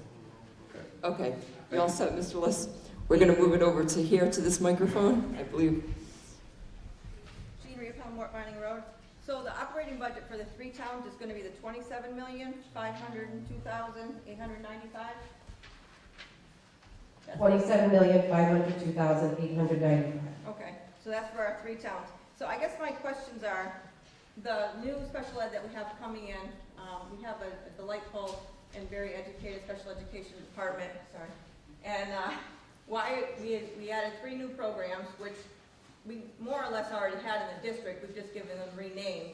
And the kids that are out of district, they'll now be coming back to district to save us more money, and so we can educate them here in our own district in our less inclusion, less restrictive pattern? Gee, we've never had these programs in our district, so Okay. I don't know what you're referring to. I can't help you on that. All right, very good. And my second question is, some of the maintenance and the van and things like that, can we not get that from other communities, one of our 3 communities or our DPW?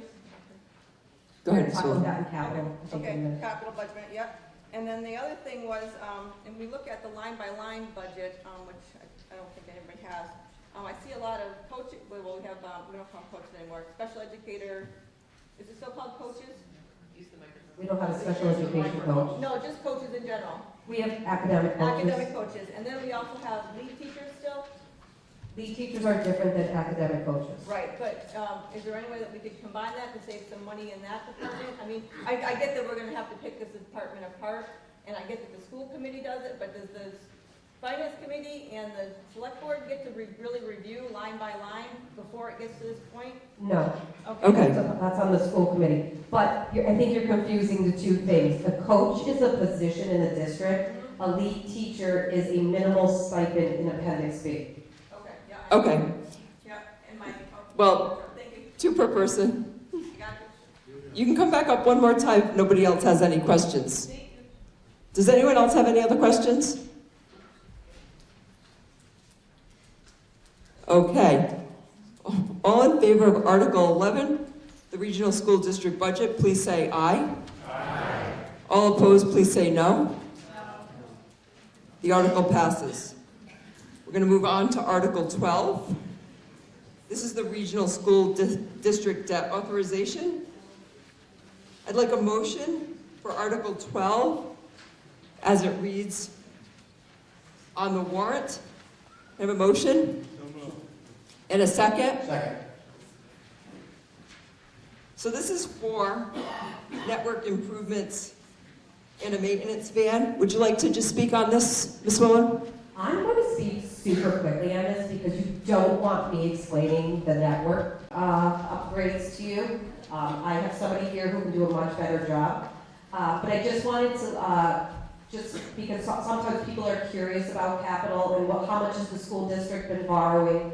As I stated earlier, we used to borrow about $600,000 a year, FY19 and FY20.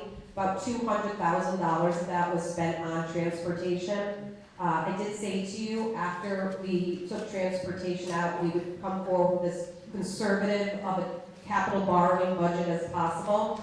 In FY21, we borrowed $135,000. In FY22, $385,000. In FY23, $200,000.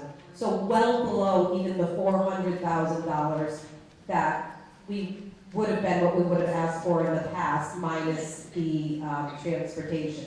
We also have included, as I told you, that Easter 3 grant. The HVAC system at Woodland is going to be repaired with Easter 3 funds. It's going to be anywhere between $500,000 and $700,000. That, again, we are using the COVID money for because it has to do with air quality. And that is something that we will need to come to the towns, free towns on to ask for capital borrowing. So I do want to make you aware of that we are asking for $515, which does seem like a lot, but we are using the COVID funds to help offset future capital requests. And I think we have to make a motion for Garland Green, our IT director, to speak. Yes, we do. Before I do that, I actually forgot to ask for the recommendation of the Finance Committee, and then we will do that, and then we will admit Mr. Green. The Finance Committee recommends that the town vote not to disapprove Article 12. Thank you. And can I have a motion for Garland Green to be admitted to the floor?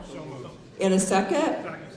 All in favor of admitting Mr. Garland Green to the floor, please say aye. Aye. All opposed, please say no. Go ahead, Mr. Green. Thank you for that. I was wondering what would happen if you said that. First of all, I joined Superintendent Bullock here in August of last year, and we're coming up on 10 months now and working on that. And one of the main things we talked about during the interview process was seeing if we can get a handle on stability and the reliability of our data network. It's something that this school district has struggled with for a little over 2 years. And so we dove into this and we really did a deep dive. And what I'm going to present to you today is a quick overview of where we stand with that. Well, what we discovered is, and this is real positive, that the equipment that was purchased many, many years ago, I'm going to say 2 decades ago, 20 years ago, 2003, was purchased with really good equipment, and it's lasted this long. Now, there's a downside to that. It's over 20 years old. And that means that this equipment is at the end of life. And in fact, we should be thankful we're on borrowed time. So what we need to do is we need to take a look at the data network and pull it apart. So the main core switch that manages both our original existing copper network, that's the stuff that you plug into the wall in school. Also, the access points, the radios that do all of our Wi-Fi that you guys can see in here, those are end of life. Those are over 12 years old. We cannot do any more upgrades on those on the 30th of December of 2023. You cannot even go and get parts off of eBay. Not that that's a good thing, but I can't even if I wanted to. And those have to be replaced, along with the wireless controller. That's the thing that controls all of this. So we have a combination of a network that has been with us for a long period of time. The network is working at present, but the stability is not there. So as you can imagine, what we do with this network has changed over the years. We have phones that run on that. We have photocopy machines. We have wireless technologies. We have plug-ins. For some of us in the room, we have children here who have glucose monitors. We monitor that. We're doing everything through the IoT, or the Internet of Things, and that number is going to increase.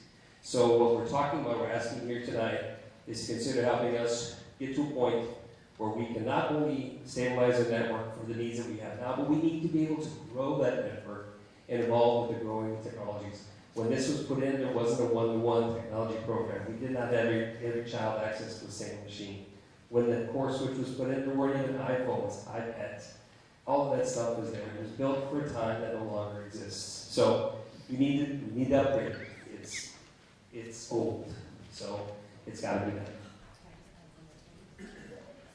I'm just going to let Garland stay here if you want to ask him questions. I also want to let you know, again, two stories, the Easter grant. We also used about $220,000 from Easter 2, which is done at the end of this year, to replace the access points. So that's not included on this. This was an extremely expensive project, and we tried to offset as much as we could using the Easter funds. So a good portion of this has been spent using federal funds. Thank you. Does anyone have any questions or comments regarding this? Please either come to the microphones.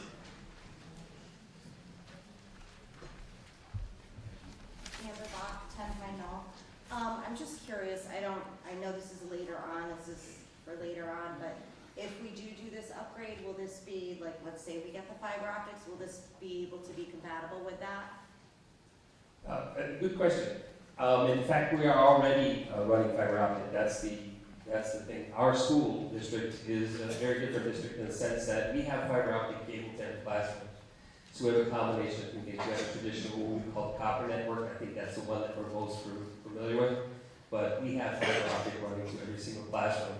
So that's all part of it. So we have to have not only your traditional network that I think people are most familiar with, but we also have a more advanced fiber optic network to the classroom.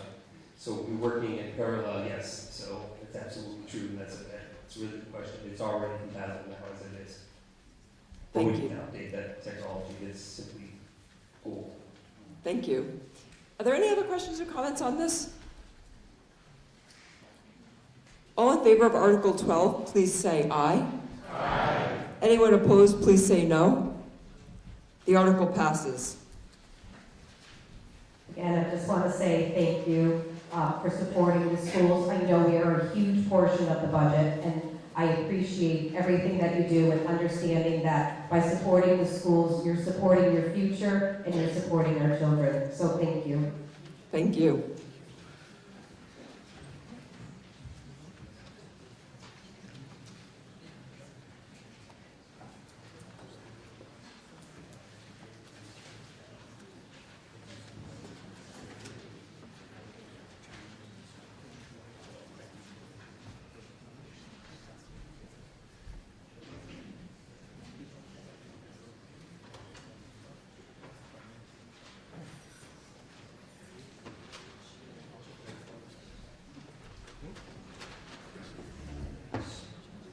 I've been campaigning to have an intermission during a long town meeting, but I wasn't successful, so I get to break in here to present some certificates for folks that are leaving office and leaving government.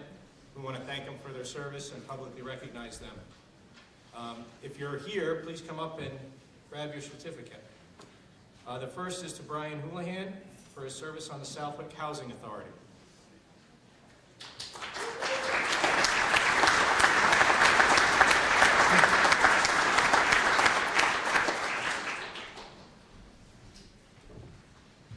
Heidi Johnstone for your service on the Cemetery Commission.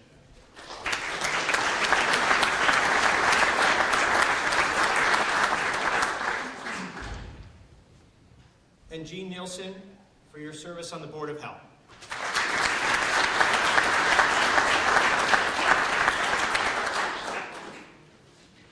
I saved one green.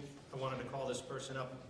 I've had the privilege of working with him for what seems like 25-ish years, maybe it's 23.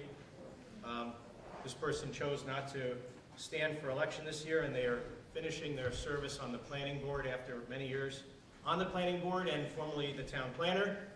He's also the chairman of the Master Plan Committee.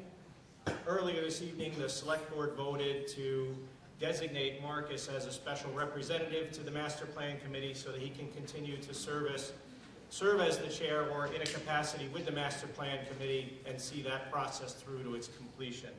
I'd like to thank and offer the certificate of appreciation to Marcus Phelps.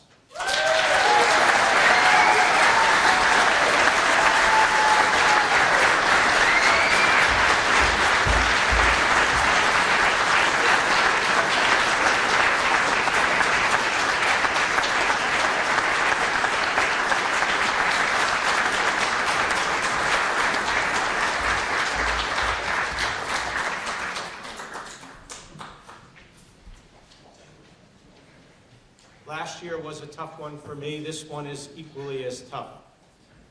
And tonight we're going to recognize and offer a certificate of appreciation and recognize a 4-decade commitment to the town of Southwick. I've known Russ since right about when I moved here. A lot of you have known him a lot longer.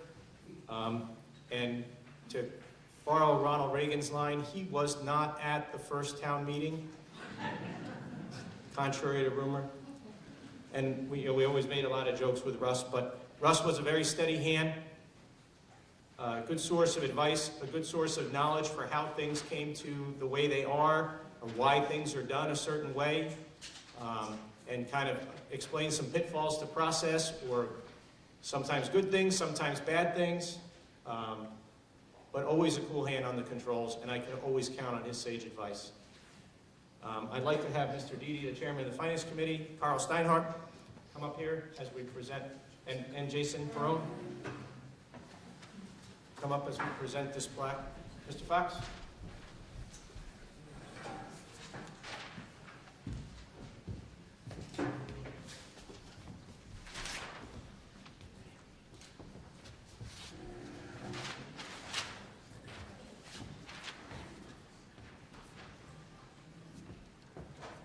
It's been an honor and a privilege, sir.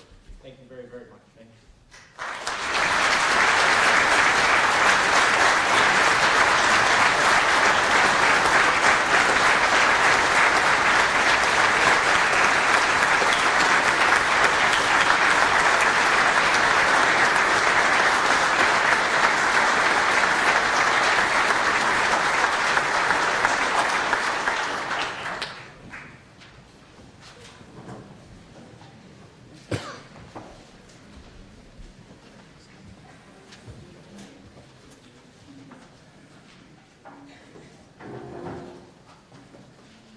Okay, we're going to move on to our first zoning bylaw amendment, Article 13, and this requires a 2/3 majority. This is short-term rentals, and I am just going to ask for a motion for this article as it appears on the warrant. Can I have a second? Second. I'm going to ask the chairman of the planning board to come and speak and give us as much detail as he can on this very complex, long, that I know they put tons of work into. Mike Doherty, 16 Lexington Circle, chair of the planning board. So everybody's probably familiar with sort of the increase in short-term rentals, Airbnbs, Verbos, those types of things. We are trying to get ahead of it to some degree, and get something in place to set up the regulation of short-term rentals. They are currently prohibited in town. So last year we formed a subcommittee that met for a majority of last year. They submitted to the planning board a draft bylaw. We held a public hearing on the draft bylaw and passed, after some changes, the bylaw that you see in the warrant article. Essentially it just creates a system where short-term rentals can be sort of tracked, registered, so that if there are any complaints, if there are any issues with them, you know who to reach out to. The enforcement part of zoning, which is the building inspector, can get involved, and those can be dealt with, which is not really in place right now. So if there's any questions, but it's a pretty lengthy bylaw, but we use other towns that had similar bylaws as sort of a model and sort of tailored it to what is needed in Southwick. So Mr. Doherty, are you recommending the acceptance of this bylaw for short-term rentals? Yes, the planning board did vote on and recommend the bylaw that's contained in the warrant article. Thank you. Do we have questions and comments on this article?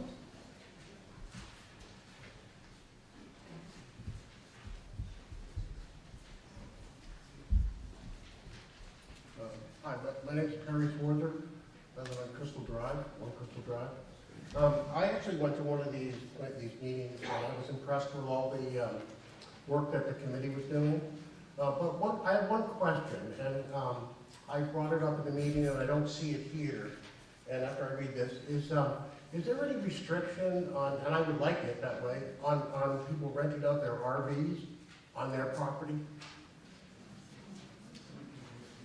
Because I don't see it in the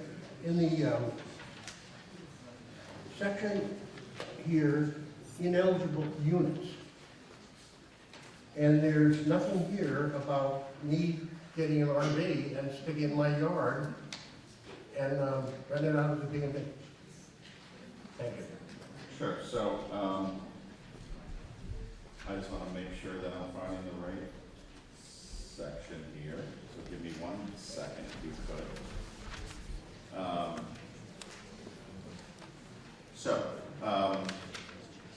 If you look at what is Title 38.3, short-term rentals shall only be allowed in dwelling units.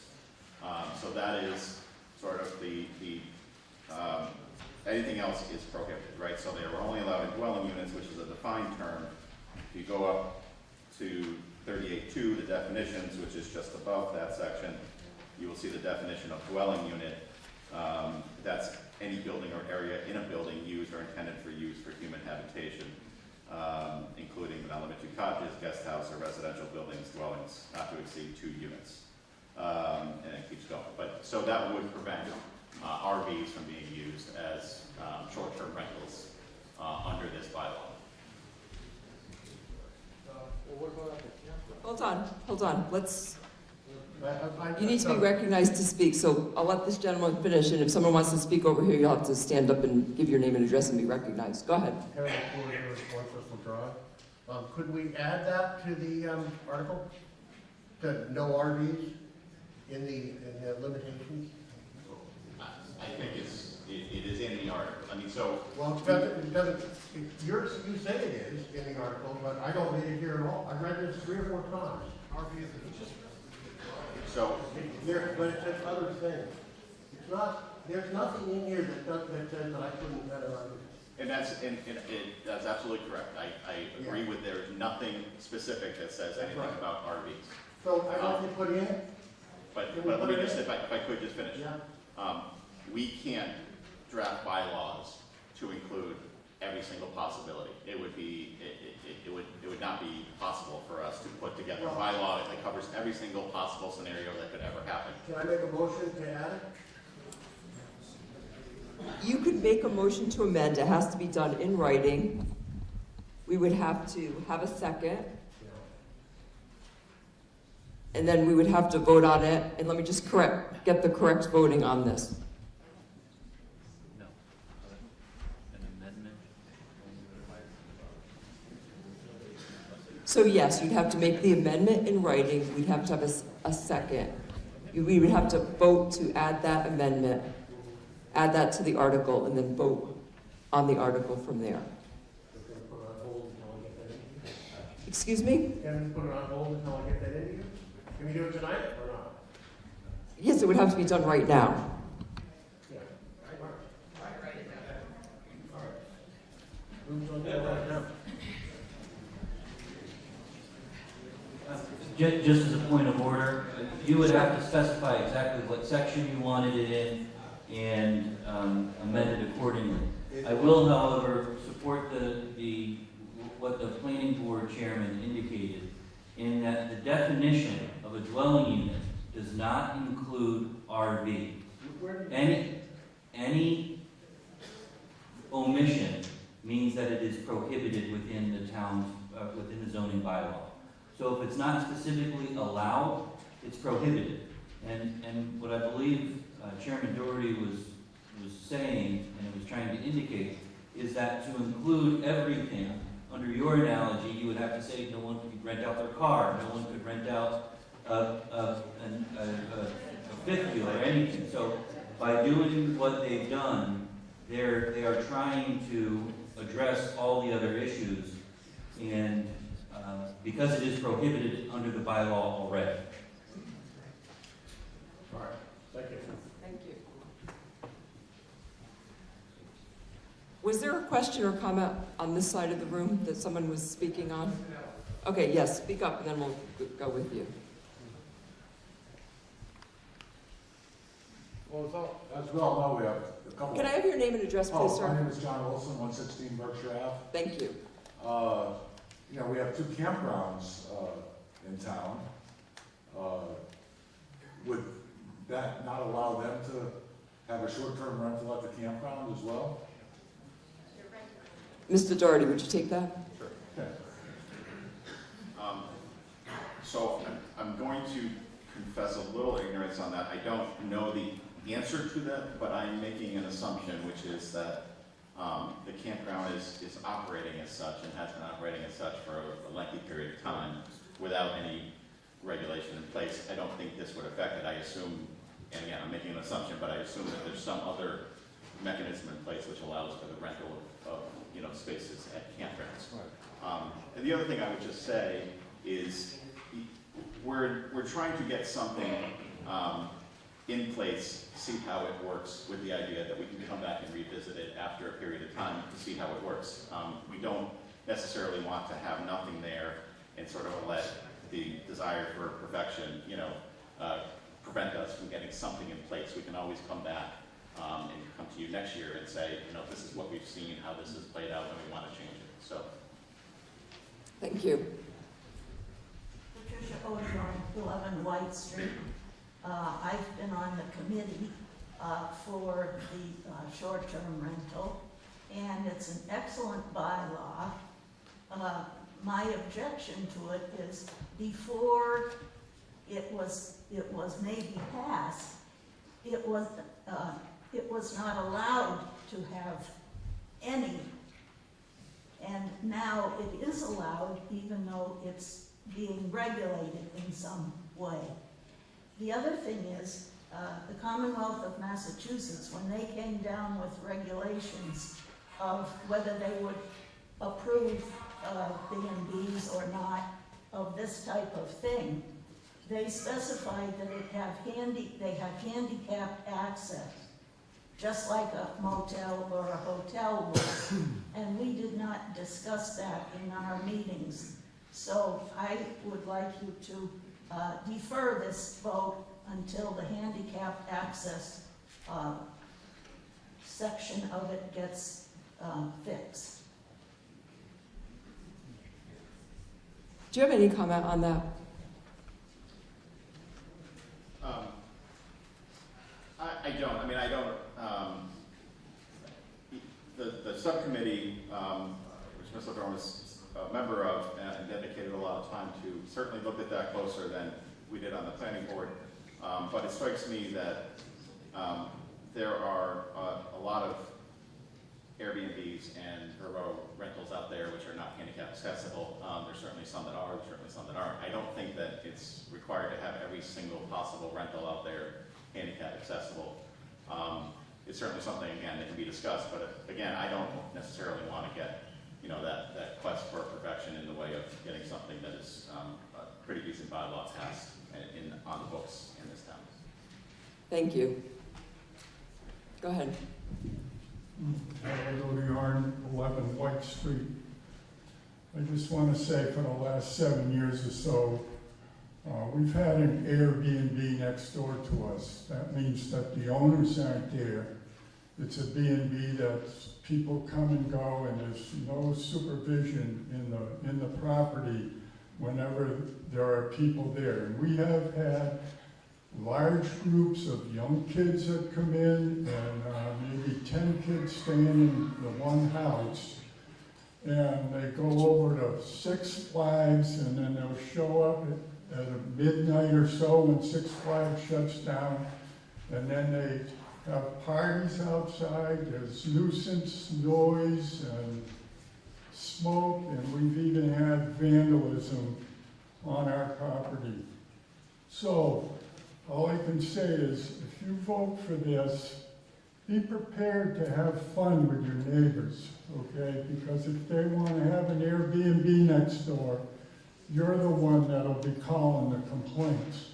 And believe me, a lot of them come on Saturday and Sunday or late Friday evening. Try and get the enforcement officer in the evening on Friday or Saturday or Sunday. And if you call the police, they don't want anything to do with it. They can't evict. So believe me, I'm just telling you, if you vote for this, be prepared to have fun with your neighbors. Thank you. Do you have any comment, Mr. Doherty, or are we all set? I do not. Okay. Is there anyone else who would like to speak on this article? Okay, we're going to move to a vote. All in favor of Article 13, please say aye. Aye. All opposed, please say no. No. That sounds like a 2/3 majority to me. Is there any objection to that? Okay. I'm going to move straight to a counted hand vote. So I'm going to ask my counters. Pat Jubb's going to be counting the middle. Mr. Stevenson's going to be counting my left-hand side and the stage. And make sure your counters include your vote, and make sure you get all the people on the stage, especially in the back. Mr. Stevenson and David Pierce is going to be counting on the right. If you are voting yes, I want you to stand if possible and hold up your pink card. For yes, yes, for yes. Yes, pink is yes.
Yes? Okay. Can I have your attention, please? Now I will have you hold up your card if you are voting no and stand if possible.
So I'm going to give you guys some numbers and explain. There were 223 yeses and 41 nos, and it required 177 yeses, so the article passes. Thank you. Thank you, counters.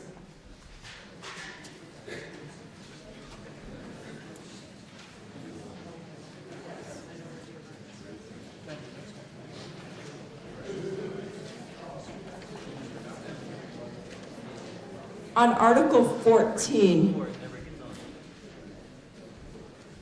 we're We're taking no action on Article 14 because the landowner's petition was withdrawn by the requester.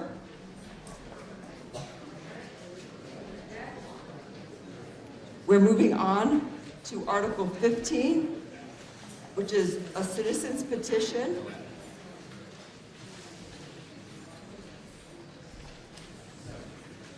It's term limits for select board members. This was presented as a citizen's petition, and this requires a 2/3 majority.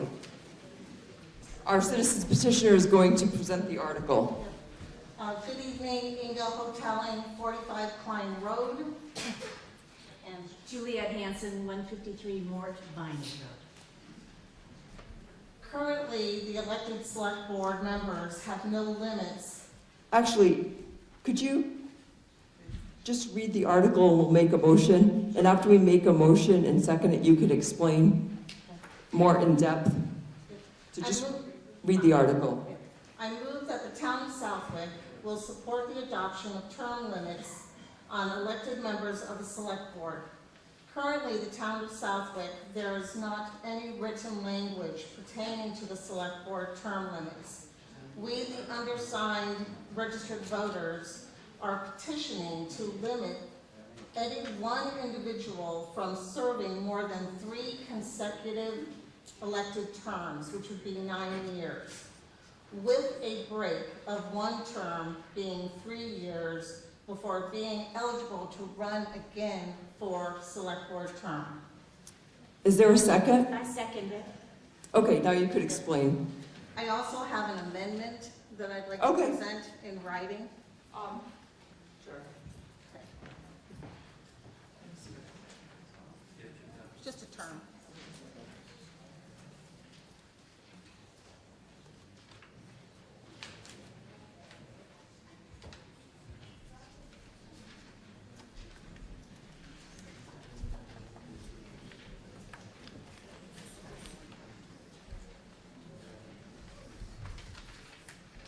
So I just want to clarify the amendment. We're going to have to vote on the amendment. I just want to make sure we're on the right.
So what you just gave me is out of scope of the original article. So we are only going to vote on what the original article is, the motion and the second tonight. But you can go ahead and comment on your original article, because there's more information on this sheet than you gave me, so it's out of scope to submit this at the current time. There was just the one additional line on the bottom. According to our town council, that's not necessarily the case, so I'm going by his recommendation. So, Just for clarification purposes, what you submitted includes 3 additional paragraphs and then another sentence at the bottom. If it's your intention not to include those other 3 paragraphs and just include the sentence at the bottom, then that's a different discussion.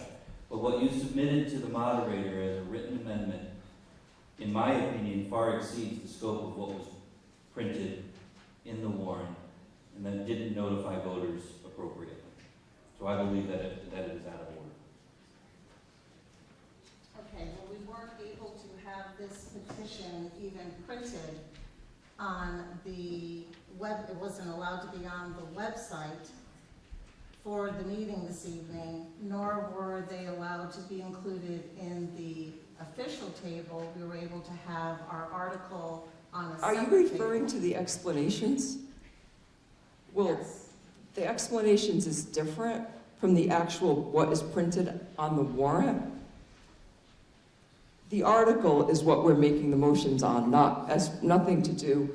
It's great that we have the explanations, but that's not what we're making motions on. We're making motions just as the articles as they're printed on the warrant. Okay, so I will read that then. I'm sorry, what did you say? No, I will read that then. The article that we are going to vote on is the article as it reads on the warrant that was distributed and was posted by the constable. That is the article that the motion is being made on that we are voting on tonight. Correct. But it's already been read and there's a second. Yes, and you can explain the article as it is on the warrant on how you want to vote on that, on what you want to happen with that. Does that clarify that? So currently, the select board members have no limits on the number of consecutive terms that they can serve. They may currently serve a lifetime without a break. By the enactment of a 3-year term, 9 years serving with a break in service of 1 3-year term, it will ensure greater integrity of the purpose of the select board, without bias or loyalties developed over longevity.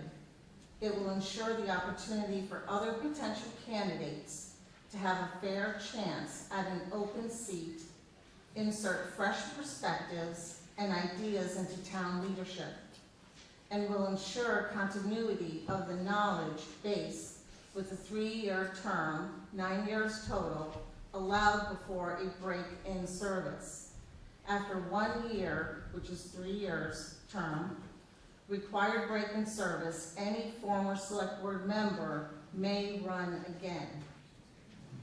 Select board members currently in office will be subject to the term limits and break in service requirements after the expiration of their current term, with the next election cycle becoming the first year of the 3-year term period. So for clarification, for the election for this year, for May of 2023, that individual may serve 3 consecutive terms, which will be 9 years total, if re-elected each term until May of 2032, and may not run for re-election for the May of 2032 and May of 2035 terms that required break in service. They may run for election again in May of 2035. For the next election next year of 2024, if current member is re-elected, they may serve 3 consecutive terms, 9 years total, if re-elected each term, until May of 2033, and may not run for election for the May of 2033 and May of 2036 term. that require the required break in service. They may run for election again in May. Can you please start to wrap this up? You've been going over 2 minutes. Okay. So this is the article that we would like to have a vote on this evening for term limitations for our select board going forward as of this year of 2023. Thank you very much. I want to open this up for comments and questions.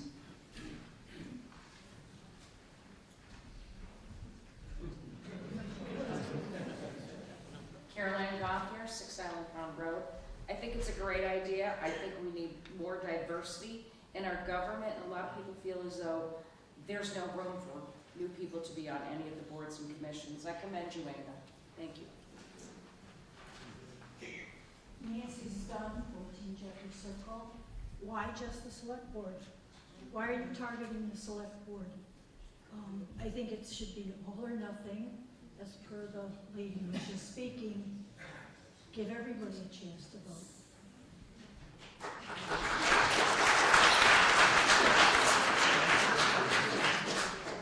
I'd like to make a comment on that. It's Actually, Mr. Sutton, please.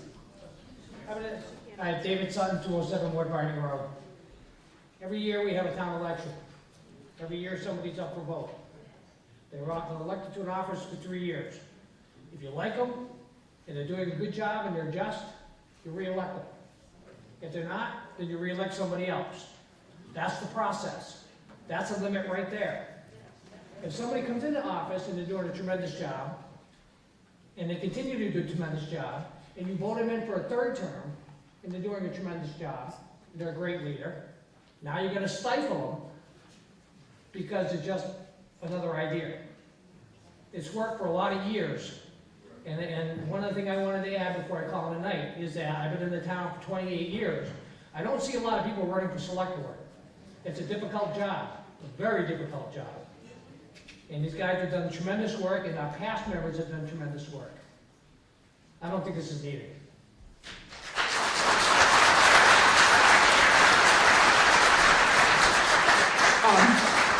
Okay. Mr. Vogel, you can have your turn, please. Thank you. Doug Moglen, Hidden Place. In my opinion, Article 15 is ambiguous as written, and the warrant article explanation as written is but one possible interpretation of the bylaws presented. One could read the article as immediately applying to the sitting select board members in relation to their time since they were elected. More importantly, and as Dave just mentioned, we already have effective term limits in the town of Southwick for any elected position. We have elections every year. In fact, in the last 2 elections, a sitting select board member of terms approaching or exceeding the term limit expressed in Article 15 were defeated at the ballot box. That is the proper and just way under law and fairness to elect a select board. To create an arbitrary term limit does a disservice to the people of the town of Southwick who get to elect their select board. If the people want to re-elect a member, they should have that opportunity.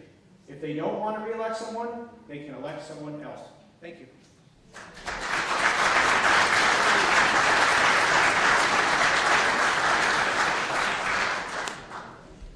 Hi, Beth Carnevale at 62 Davis Road. I agree that we should have term limits. I know, and you guys have done a wonderful job, don't get me wrong, but we want change. And yes, we have a younger generation that are coming into this town, and we want to be able to have their perspective because we're not going to get here. We're getting older, and we're going to be here. So we need the younger generation to support the town and do change. I mean, you guys don't want to see everything the same. Change is good. I think people are afraid of change. But definitely, I mean, if the person is right to do the job, give them the opportunity. Who else is you to decide? You shouldn't judge a book by its cover. So what I'm saying is give the people a chance. Give them a chance to prove themselves, to prove it to you. You people are the voice. Speak up. Okay? Go ahead, sir. There's no pausing, please. Ray Pan L'Oreal, 32 Southview Drive. If you want change, all you have to do is vote. turnout, come in and elect somebody and just vote. That's all you need to do is vote to have changes. No applause, please.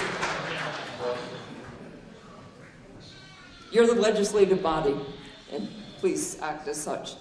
Mr. Liss. Bill Liss, 80 Plus Anderson. I have a question for Michelle. Celeste, I'll ask you. Can you tell us the voter turnout for this election, please? Yes. The most recent election? Yes, Michelle.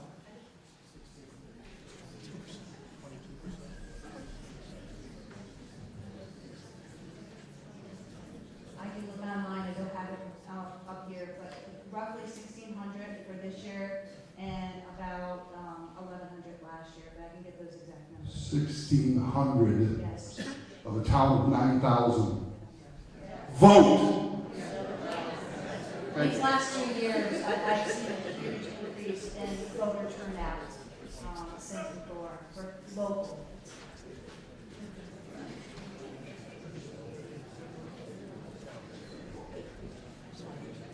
Gentleman all the way in the back. Yes. There's a gentleman down in the back. Just give us your name and address again, sir. Yeah, Chris Vanessa, St. We're traveling.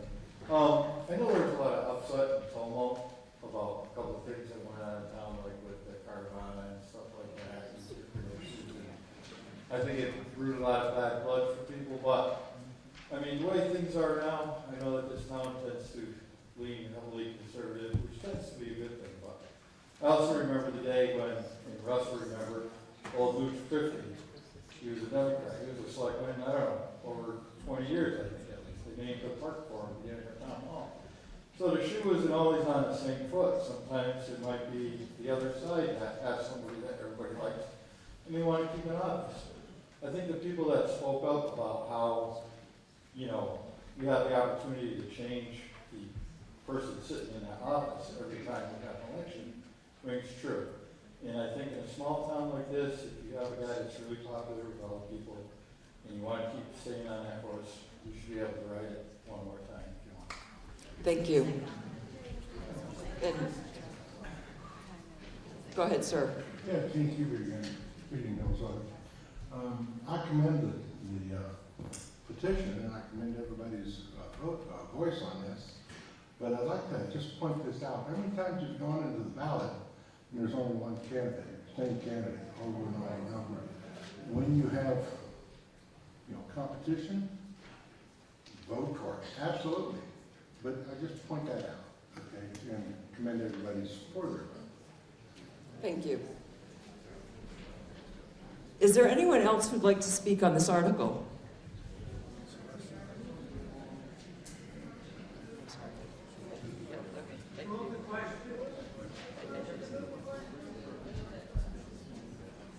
Sure, sir. Go ahead. Please give your name and address. He was making a motion to move the question. Second. Okay, could you just repeat that, please, because I didn't hear you. The gentleman in the back was making a I motion. am not making a motion to move the question. Okay, I'm sorry, but who's... You had asked if I could speak, if I had to speak to the article. On the question? Yes. Okay, then please give your name and address and go ahead. James Long from 77 Channing Road. I hear all the arguments, and they're all very valid. One of the concerns I have is if people don't run, sometimes it's because they think they won't win and don't stand a chance. If we have somebody who's very much embedded in the board of selectmen, they're going to say, why should we even bother? Because they're going to win. So I think if we have term limits, that will allow us to have more people who are willing to run for this board of selectmen. So I am in favor of this article. Thank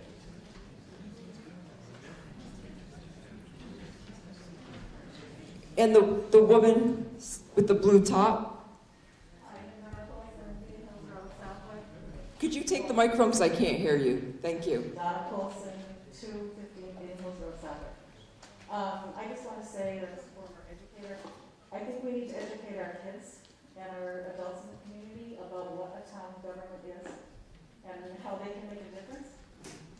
Because I don't think they get it. This is a pretty good turnout, but it's not always that way. If you start young with the kids.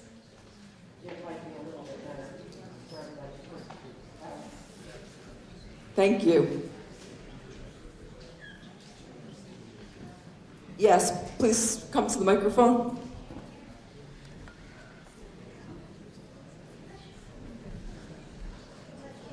Madam Moderator, I move the question. Okay, all in favor that we take a vote on this, please say aye. Aye. Is there anybody opposed? Okay, so we're going to take a vote on this. I'm first going to ask for a voice count. All in favor of Article 15, please say yes. Aye. Aye. All opposed, please say no. No. We're definitely going to go to a counted hand vote for this. Definitely can't tell. And this does, I just want to remind you guys that this does require a 2/3 majority. No, I'm sorry. No, I'm incorrect.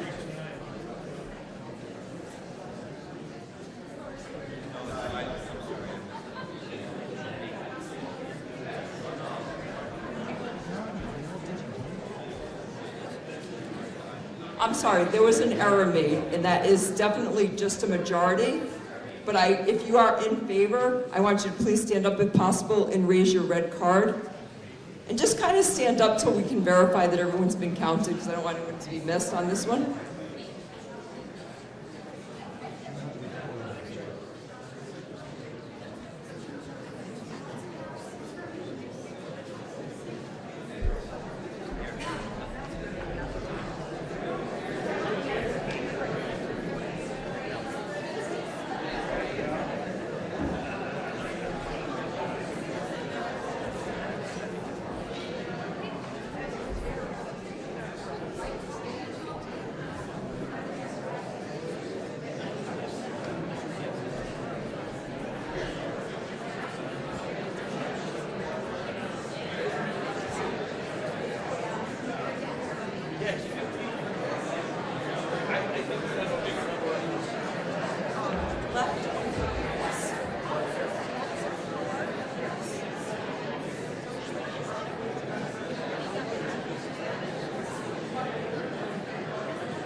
Okay, can I have your attention, please? Now we are going to take the no votes. All opposed, please raise your blue cards.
I'm going to read the total.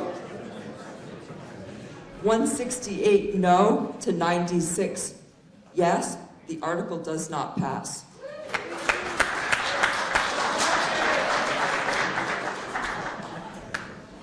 guys please just kind of refrain from the applause? I know, I'm sorry, it's just, it might be disappointing for some people, so just kind of be a little respectful of that. Okay, we're moving on to Article 16, Citizen Petition for Conservation Commission. This is also a citizen petition that requires a majority vote. This was a little more complex. I'm going to ask for the citizen to present this article. Inga Hoteling, 45 Pine Road. Bert Hansen, 153 Mort Vining Road. I move that the town of Southwick will vote to amend the adoption of Mass General Law, Chapter 40, Section 8B, accepted at the annual town meeting, March 20, 1966, or 67, Article 37, to provide for the election of 3 members of the Conservation Commission and authorize the town of Southwick Select Board to take any other action relative thereof. Currently, the Conservation Commission consists of 7 members who are appointed by the Select Board. No members are currently elected by the residents of Southwick for this important commission. The Select Board can arbitrarily remove any or all of the 7 members without cause or reason. This has been done without regard to the members' length of service, knowledge, or the conversation regulations and requirements currently, work, projects in process, consultation with the chairperson, or the members' contributions to the commission of the town. By the enactment of electing 3 of the 7 members, it will ensure greater integrity of purpose of the Conservation Commission, continuity of knowledge and ongoing projects, and allows the residents to approve by election if the member shall serve or continue to serve in the best interest of the townspeople. I would like to propose a yes for this article. Is there a second? Second. Okay, can we open this up to comments or questions, please? Yes, please. Okay, that's fine. Christian Bach, you can come to the microphone, and I'm going to have a girl bring you a microphone. You can speak right after Mr. Bach, please. Christian Bach, 10 Pine Knoll. I was a member of the Conservation Commission when I first moved to Southwick many years ago. That's a very great commission, and I think that Southwick as a community has done some amazing things for conservation, probably more conservation work than any other community that I've been associated with in my lifetime. And I know that there is a there's a vocal minority that is causing a great deal of angst in the community with trying to increase the amount of votes and having people on commissions and control. And the things that have worked well in this community are the volunteers and the people that have always put the effort into making things worthwhile here. My objection to this is, how much will it cost us to vote for Conservation Commission members? And why would we want to increase ballots and counting and increase all of the administrative process to the Conservation Commission when the people that are already involved in it are volunteers and working as hard as they can? I oppose this. Thank you for your time. Okay. Neil DeHenke, 140 Summer Drive. Someone like myself who actually served with the Conservation Commission many years ago, I think, yes, this is a very important thing that we be allowed as voters to vote for 3 members. That's not even the majority of the members. That's only 3. And the reason I say this is because I have observed many developers who want to be on these boards. Many people who want to do their own thing.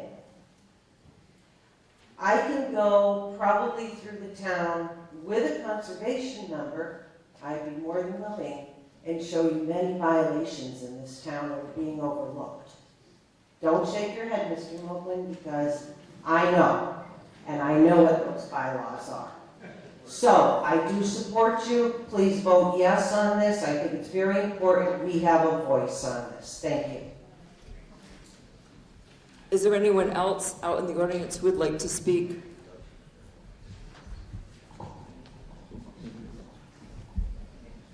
Marcus Phelps, 28 Eco Street. I have in the past twice served as an appointed member on the Conservation Commission. However, I do support this article because a couple years ago we did a similar change with the Community Preservation Committee, that we have some elected members of that committee. And I think it's worked quite well, and I would support this article.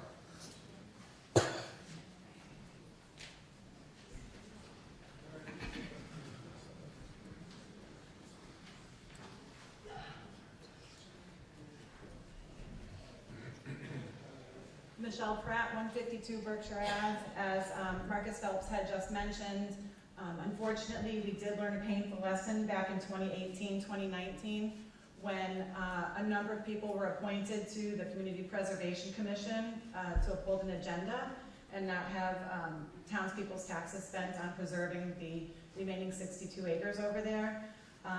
And that resulted ultimately in us needing to put forth a citizen's petition to ask you to bond out of your general budget to be able to fund the rest of that property, and that should not have happened.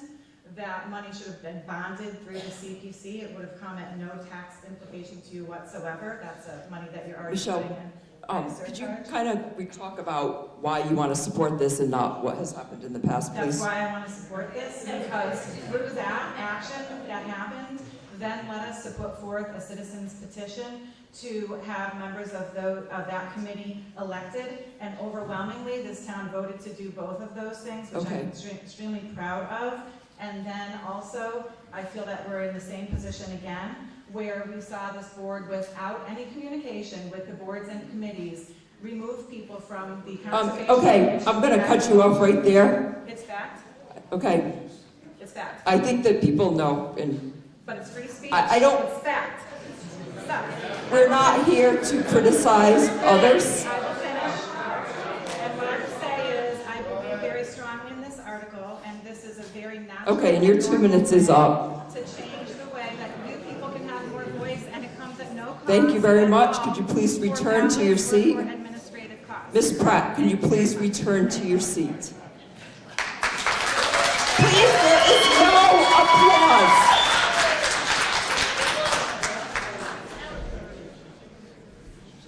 Turn. I got my. Doug Moblin, 5 Hidden Place. Article 16 is not in compliance with Mass General Law, in my opinion. And unlike the vote taken to elect the CPC, Mass General Law, Chapter 40, Section 8C is the basis for the establishment of the Conservation Commission, and specifies that it should be not less than 3 or more than 7 members appointed by the Board of Selectmen or /Select Board. Commissioners cannot be removed arbitrarily, as stated in the Warren explanation.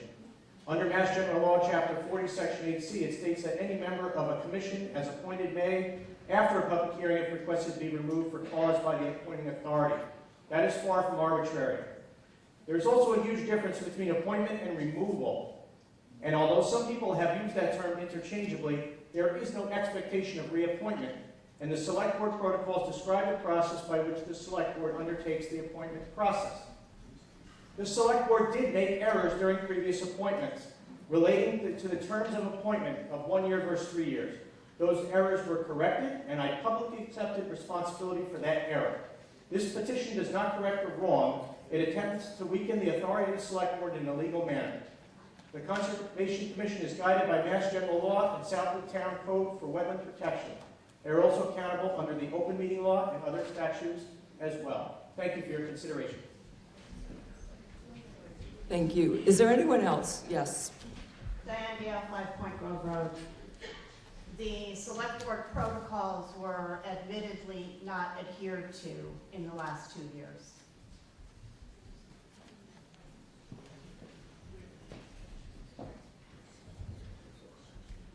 Is there any other questions or comments?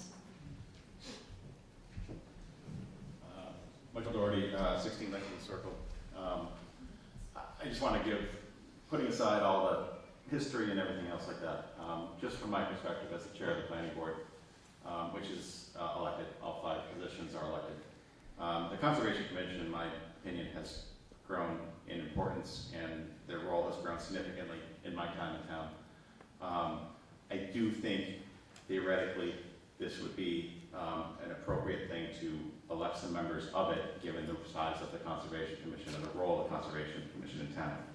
My sole issue, and perhaps town council could weigh in on this, is that, as Mr. Moblin just said, I don't think it's allowed under the general laws. It seems pretty clear that the process for putting members on a Conservation Commission is set forth in that statute. Mr. Doherty, you are correct. The statute under which the Conservation Commission is established, as referenced by Mr. Moblin, is Chapter 40, Section 8C. It does state within the statute that the commission shall consist of not less than 3, no more than 7 members, and further it says that in towns they shall be appointed by the selectmen. The warrant article, as presented before this town meeting, seeks to amend the adoption of Chapter 40, Section 8C, which I do not believe that, if passed, would have any legal effect. There may be other manners in which to accomplish this goal, and that those may be explored in the future, but I question myself whether or not this would get approved by the Attorney General based on the language and the manner in which this was presented.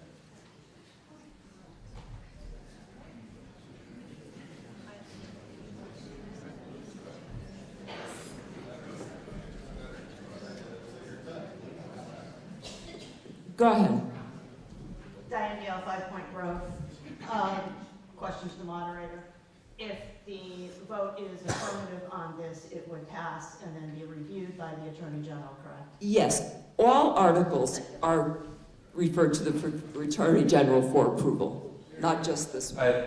Just to clarify, not all warrant articles are submitted to the Attorney General. This one, I believe, would be taken up by the Attorney General based on the way that it's written and in my opinion, the ambiguity and whether it would actually be, if passed, have any effect whatsoever.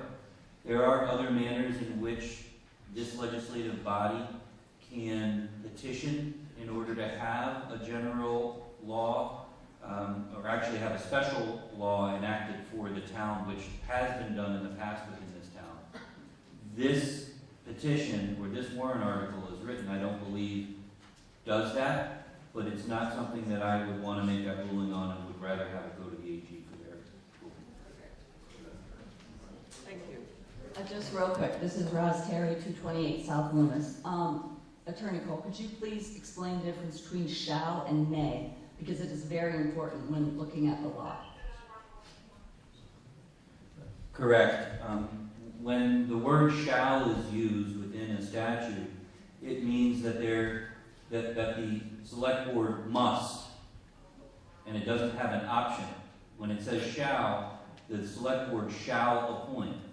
When the town originally adopted this provision, it adopted it as it's written, because that's the only way that it can. So the select board doesn't have an option to allow for this to be elected, and nor does the town under the current statutory scheme.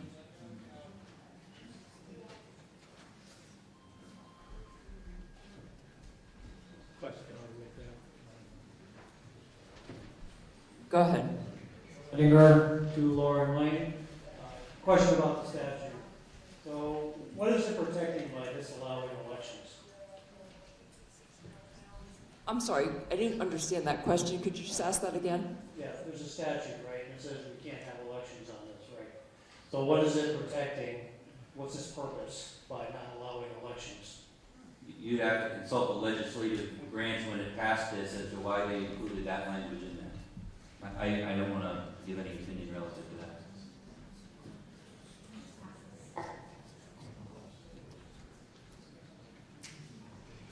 Hi, Chris Maskin, Berkshire Avenue, 117 Berkshire Avenue.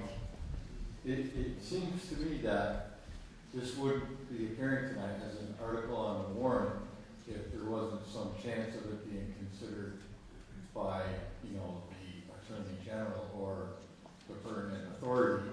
You make it sound almost like it's a dead letter, even if we vote in the yay. And I mean, obviously, we're all here tonight to vote on these articles, so I think you shouldn't say that, even if we vote for it, it won't work. I mean, if it's reviewed, it's reviewed, and then it's denied at that level. Well, I think it should be given a chance anyway. Well, just so you understand the process of citizens petition, under a separate statute, if a citizen wants a particular warrant article put on the annual town meeting and they follow the appropriate procedure, they can have it put on. I can't stop them from doing that. The select board can't stop them from doing that.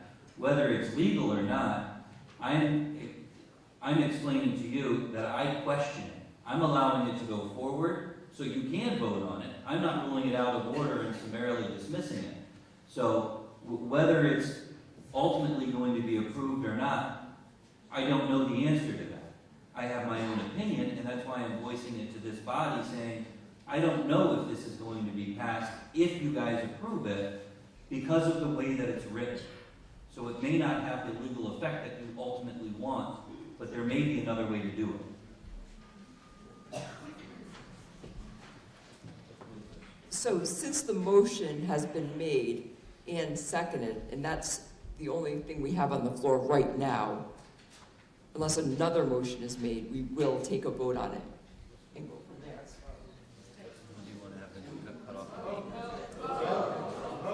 Can I have a motion then to move to a vote? Would someone like to make that motion?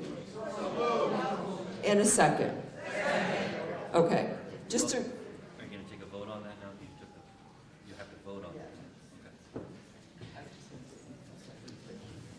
So we're voting to move to a vote, which is by a majority. So all in favor of move to the vote, please say aye. Aye. Is there anybody opposed? Okay. Now, since we had the motion and second on the actual article, we are going to vote on the actual article. So, all in favor of the citizens petition for Conservation Commission to elect 3 members, please say aye. Aye. All opposed, please say no. No. I am going to say that is quite close. And I do want to go to a hand count. And I know we're doing a lot of these, but since this is important, and I know that there were 10 citizens that put the effort in, I want to give them the chance. So, once again, pink card is yes.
Okay, I'm going to ask before we announce this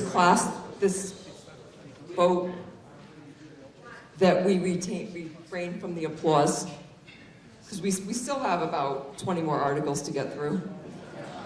So, all opposed to Article 16, please stand and raise your blue card.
The numbers for that article passes 195 to 69. We're moving on to Article 17. Article 17, please. This is a majority vote, and this is requested by the Select Board. This is non-medical marijuana establishment general bylaw amendment, and I'd like a motion for this article as written on the warrant. Can I have a second? Can I have some comments from the Select Board on this, please?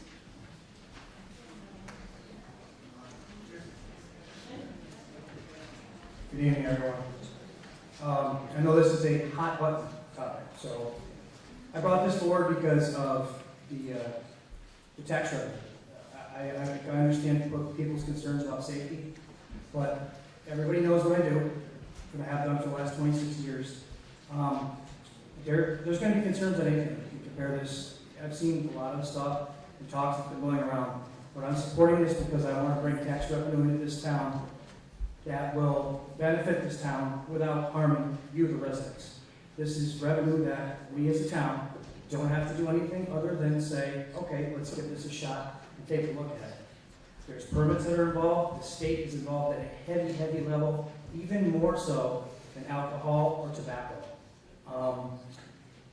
Madam Moderator, if I could, I have someone here I'd like to speak, if I'm allowed to do so. They can speak during public comment. Okay, all right, very good. Someone here that, I do have someone here that is an expert, I wouldn't call him an expert, or would you be an expert? I don't know. Anyways, I want you folks to know that's why I'm here presenting this. There is more security in these places than you can possibly understand. You have to show your ID to get in. You have to show your ID to get out.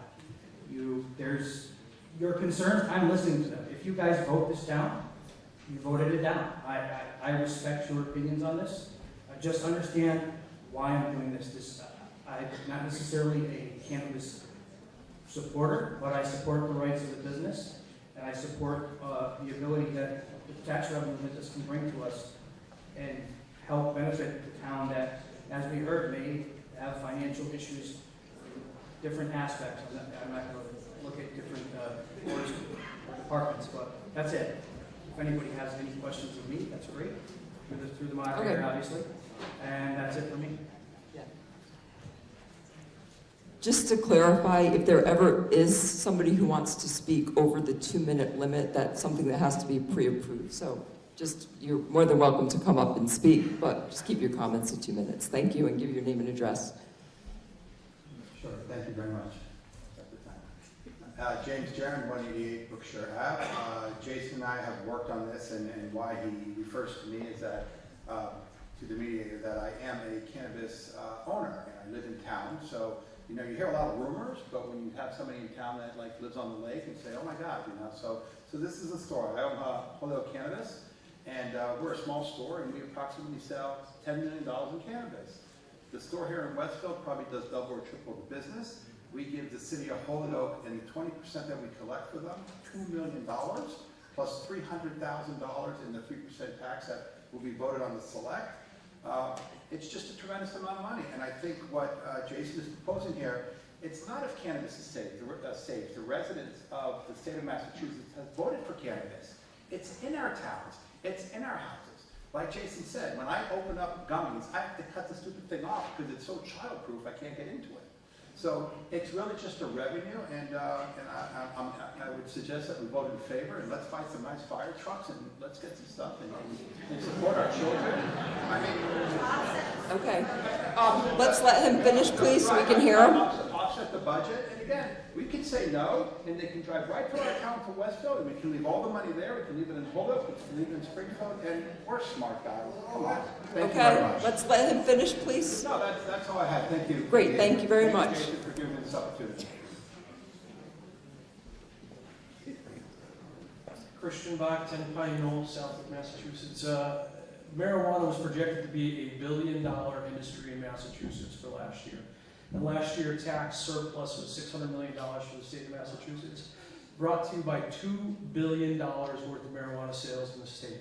This is a revenue generator for communities. We are an agricultural community. We're surrounded by farmland in this town. We could cover a $14 million budget with marijuana sales from this community.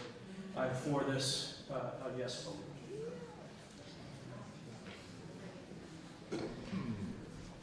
Go ahead. Patrick Jubb, 34 Deer Run. This is for the children. I oppose this. So the source I got my information is from the National Library of Medicine. Advocates for the legalization of medical and retail marijuana are quick to point out all the possible benefits that a community might see from such a venture. I actually can't see. These include increased jobs, increased tax revenue, possible medical benefits, and they advertise it as safe, healthy, and organic. They utilize other words like cannabis and marijuana for everything without differentiating between the difference between cannabis that have different effects on the mind and body. THC is the psychoactive component that causes addiction. I'm sorry, can't see this. The more potent the drug is, the stronger the possibility of addiction, and the more likely the person will continue to purchase and use the product. The primary problem with the current available cannabis in dispensaries is that THC content is not like it used to be. Prior to the 1990s, it was less than 2% THC. In the 1995 to 2021, there's become a 212% increase in THC content in the marijuana flower. In 2021, the most popular strands around dispensaries had a range of THC between 17 to 28%. John? All right, I'm You sorry. have I can't 26 seconds left. All right, I'm You have good. 26 seconds. I don't want it.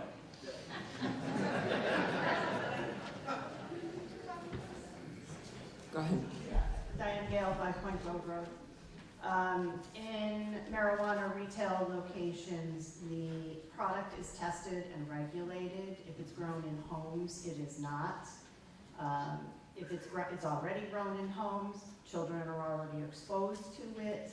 It also has medicinal purposes, and from my understanding from, perhaps Mr. Jaron can confirm this, a good number of the customers are over 55. And should we allow this in town, our seniors, our older folks will not have to go out of town for that medicinal purpose. So I would, and also. Okay, let's let her finish, please. If we're also going to have a cliff coming on the school budget, this would certainly contribute to our tax revenue.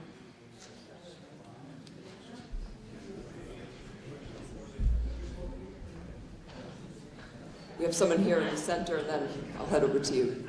Hello, Ryan Keys, 180 Mort Vining. I was the citizen on the zoning board for the marijuana bylaw. It was a year-long process. It was a constant fight to get everything for the residents of town. It's very limiting on where they can put these things in town. There is very stringent laws on top of what is required from the state of Massachusetts. We've already gone through this process.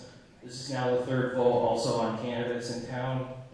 So I would like to finally finish something since it's been about 4 years. Thank you. There's, like they said, jobs here. One dispensary can bring up to near 100 jobs for that one dispensary. It doesn't have to be on Main Street. We learned that. It could be in the back of the industrial park. People will come.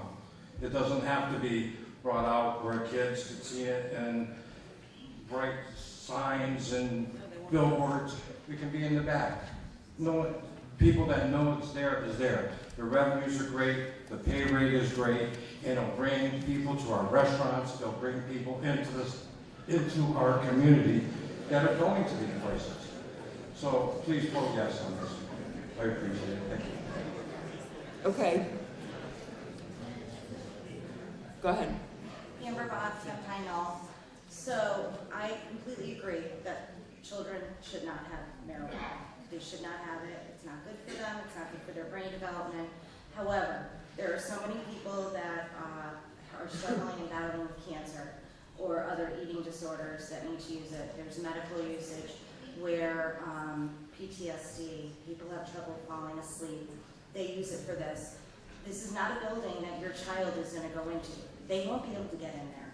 There is fully secured doors. Like they said, you show your IDs, you show them at 2 different places inside, then you have to show it again to leave.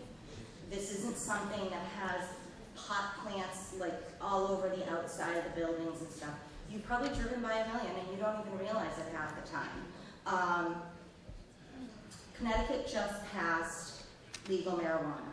I believe they only gave, I want to say 25 licenses for stores. So guess what? Those people from Granby, Simsbury, anywhere that's right on our borderline isn't going to be able to, or they're going to go to Hartford, right? Because they're probably going to put one in Hartford. Whereas we could generate their business as well. So I completely agree with people going into Westfield and going to other places and traveling. I think that's it. That's it, but I support this. Okay. John Wally, 38 Foster Road. Could we move the question? Is there a second? Second. All in favor of moving the question, please say aye. Aye. Okay. Let's move on to the vote then. All in favor of Article 19? I'm sorry, what number are we on? I lost my, I'm sorry, there's so much I kind of lost. I turned my page too early. Article 17, all in favor, please say aye. Aye. All opposed, please say no. No. I think the ayes have that. Is there any objection before we move on?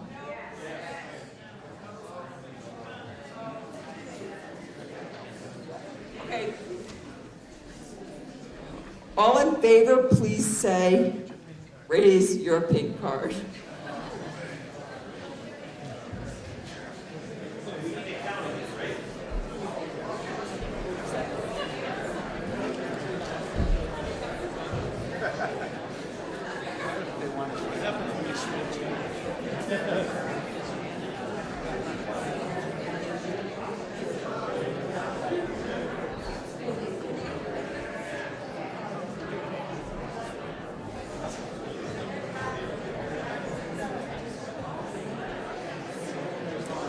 Can you guys just stand with your pink card to be counted? We're just taking pictures. I don't know we were counting.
Can I have your attention if you're voting no? Could you please hold your blue card and stand up, please?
The article passes 223 to 92. We're going to move on. I'm sorry, the number. 223 to 92. So the article passes. Okay, let's move on. Okay, Community Preservation Annual Budget. Article 18. I'm going to ask for a motion as this article appears in the warrant. Can someone make a motion for Article 8? And can I have a second? And will you be making a recommendation from the Finance Committee on this one? Or no, there's no Finance Committee recommendation, but I'd like to ask the chairman of the CPC if he would come and speak on this, please.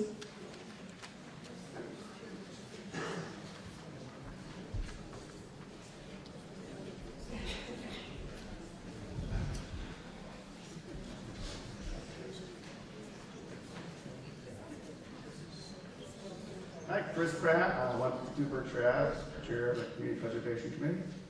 Every year we have to appropriate our funds through our 3% surcharge for Community Preservation Act that we've adopted in town. This is state mandated that we go through this process each year and approve this. We appropriate through that state funding. We get a certain percent of match that comes from the revenue collected by the Registry of Deeds, which varies year to year, and our 3% surcharge on our taxes. Through this, we're mandated also to give 10% to 3 different parts of our act, our open space, historical, and housing. So you'll see that in a little bit, that those are given our 10%. We could appropriate more to each of those, but it needs to be at least 10% to each. And we also voted to give 5% to administrative funds for staff and other operational expenses. So that's what this is all about. Any questions? Is there anyone have any questions about the budget for the CPC? Pretty much just housekeeping. Behind you. It's pretty easy. Go ahead.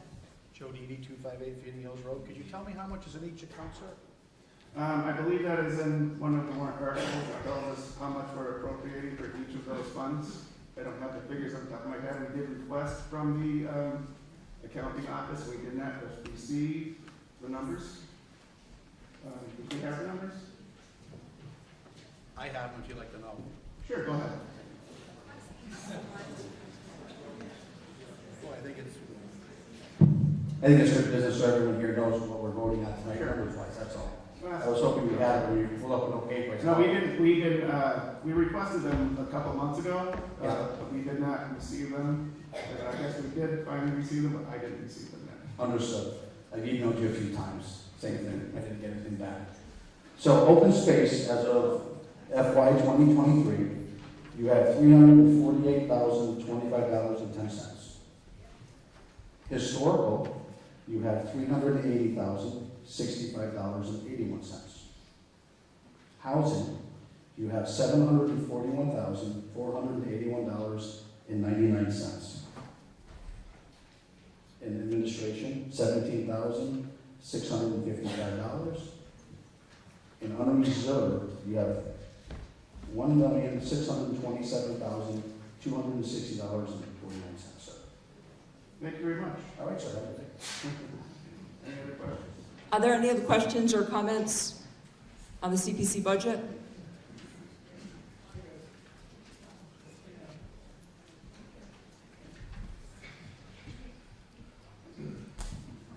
Jim Johnson, 700 Circle. Having heard those numbers, how can these numbers be so far off? What's presented to us, how can these numbers be so far from those numbers? So the numbers that you see there are what's being appropriated this year through our accounts.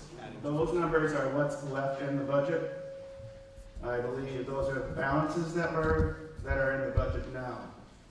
And you were unaware of them? I'm aware of them, I just wasn't sure exactly how much there was, because we do have expenditures ongoing, and we are appropriating more money for different projects. And as you'll see tonight, the alum treatment is coming out through a bond, so it does vary from time to time. Okay, it just seems like there's such a large... I think you're looking at two different sources of numbers.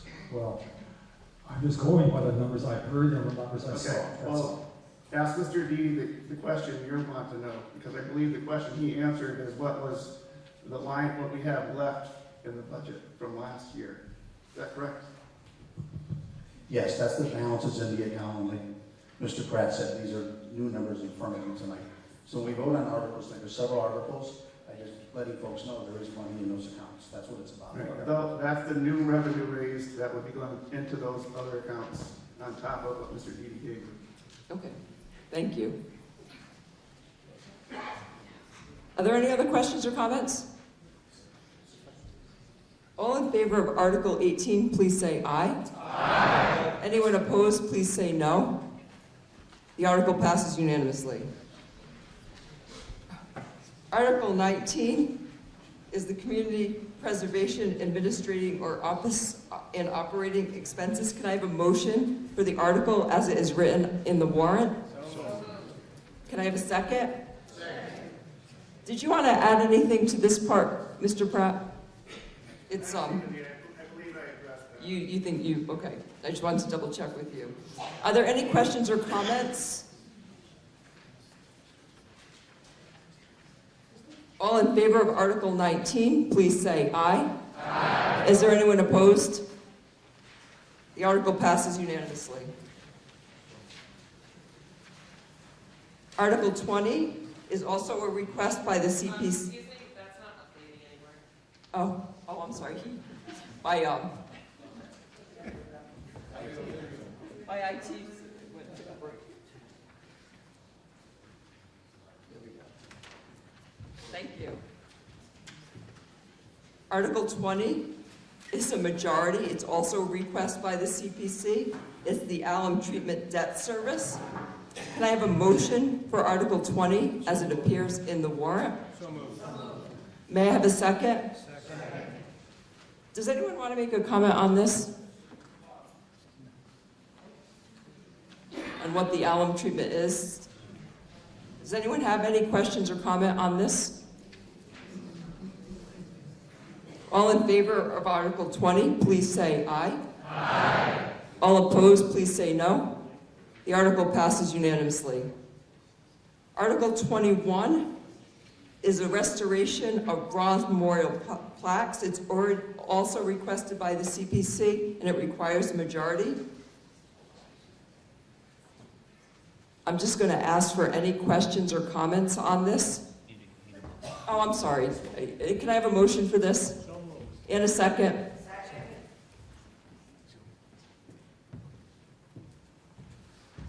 Any questions or comments on this restoration of the bronze memorial plaques? All in favor, please say aye. Aye. Is there anyone opposed? Say no. The article passes. Article 22. This is a majority, and this is also requested by the CPC. It's the Wally Spray Park. Can I have a motion for the article as it appears on the warrant? So moved. And a second? Second. Is there anyone here to speak on this? The spray park? It's appropriating $294. I'm sorry, $294,000. Mr. St. Jacques, do you have the microphone? Could you hand it to the gentleman behind you? Thank you.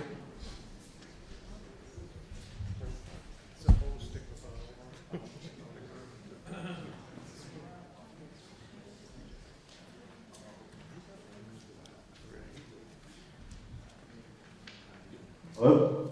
Thank you. All set. Good evening, Rob Lebeck from our Lebeck Associates, our firm designing Wally Park. Mr. Wally had asked us in Park and Recs to take a look at the potential for a spray park within Wally Park.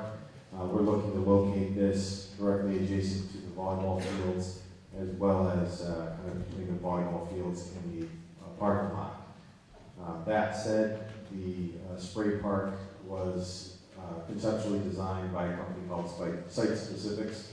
Site Specifics provided us with estimates for the equipment as well as estimates for install. We provided a contingency, and there was also funds, I believe, set aside for certain permitting aspects of the spray park itself. You have to answer your questions to the moderator. Thank you. Other comments and questions on this article, please? Yes. Marcus Phelps, 28 Depot Street. Two questions. What will be the annual maintenance cost for this spray park? Do you have the answer for that? I do not have the answer for that. That would depend on whether it's maintained internally through Park and Rec or another town department, or whether somebody comes in and maintains it for the town. And I don't believe I've had those discussions with any of the committees. Do we have a ballpark figure? 2,000 a year, 5,000 a year? Less than 2,000 a year, assuming no replacement equipment is required. Second question, I guess it'd be to the Community Preservation Committee Chair. Who submitted the application for this project? Do you have an answer for that, Mr. Pratt?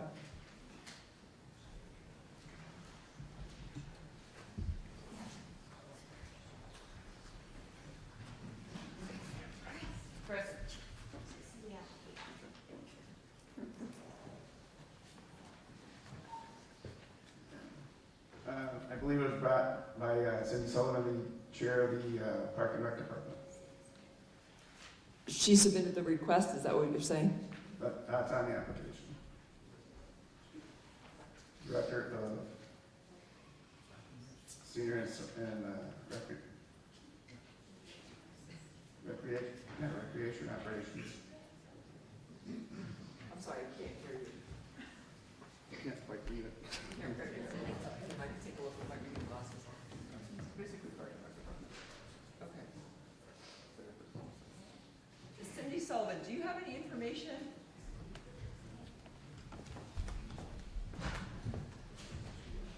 Yes, so I submitted the application on behalf of the Park and Rec Commission. Okay. Is there another question? I think that answered Mr. Phelps' question. Go ahead, I'll go with you next. I'm Deb Patron, 11 Patriots Way. I have a real concern putting a spray park at Wally Park with the town of Southwick putting water restrictions on its citizens year after year after year.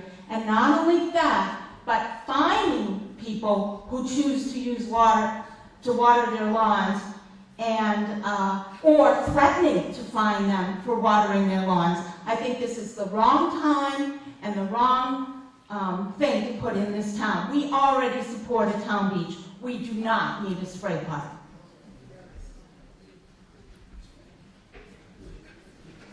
I'm going to go with this gentleman. Move over to you. I think the gentleman prior had a very good point.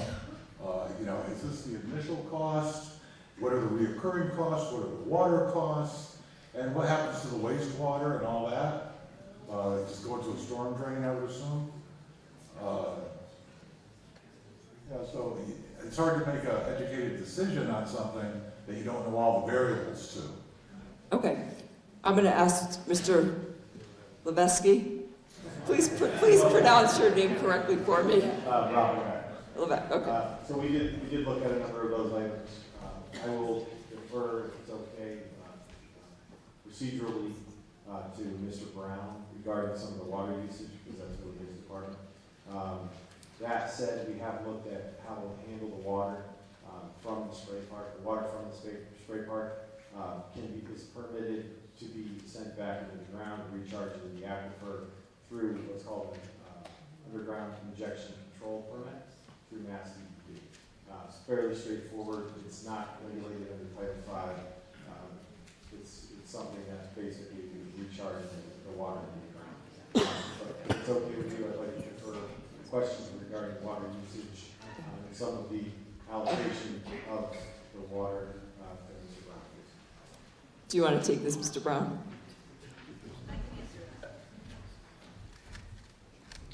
Randy Brown, 95 Jackson Road, DPW Director. So, I don't know where to start. So first of all, we have a water ban, not every year, but most years. That's because it's not a town policy, it's that we're following the state's process, we're following the state's policy. We're caught up in it, and like you're saying, other communities in the area are not, but we are, and we have to deal with that. And I say it's probably more likely we'll have a water ban again this year. Just look outside, everything's starting to dry.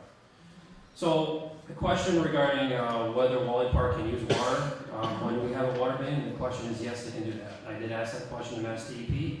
They did say that water use for a spray park would be allowed under their policy, which is what we follow, and you'll be under their health provision. So I don't know if that answers your question specifically, but water could be used at the spray park, even if we're in. Thank you. I think Cindy Sullivan just wants to finish that question. Can we just have her before we move on to the next question?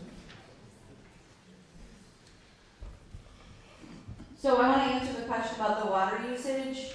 That is still an unknown. How we estimated it in the application was based on the design of 69 gallons per minute, roughly estimating how many hours it would be used. It is an annual cost of about between $15,000 and $17,000 a year. That's an estimate, and I think the Park and Rec Commission with Mr. Levesque is trying to get that as low as possible with using different flows and different systems within the spray park. So that was actually written in the application. So I want to be transparent about that. Thank you very much. Okay, now we have a question from the gentleman in the burgundy top.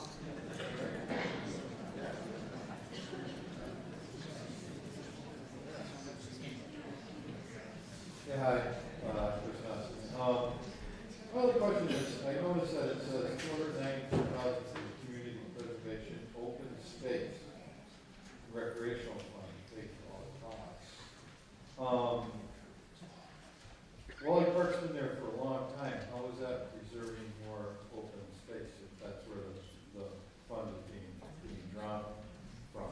And I mean, that kind of water usage too. I kind of agree somewhat with that lady's response in that, you know, I've heard that we sell our water to other towns or something like that, and yet, you know, we're using water for a spray park like that. You know, I mean, some people put a lot of money into their lawns and such.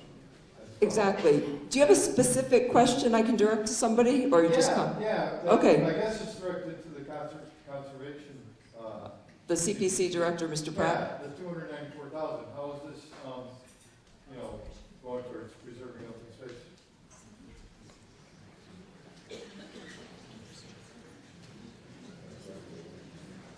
I'm going to have Mr. Pratt answer his question, and then I'm going to move to you.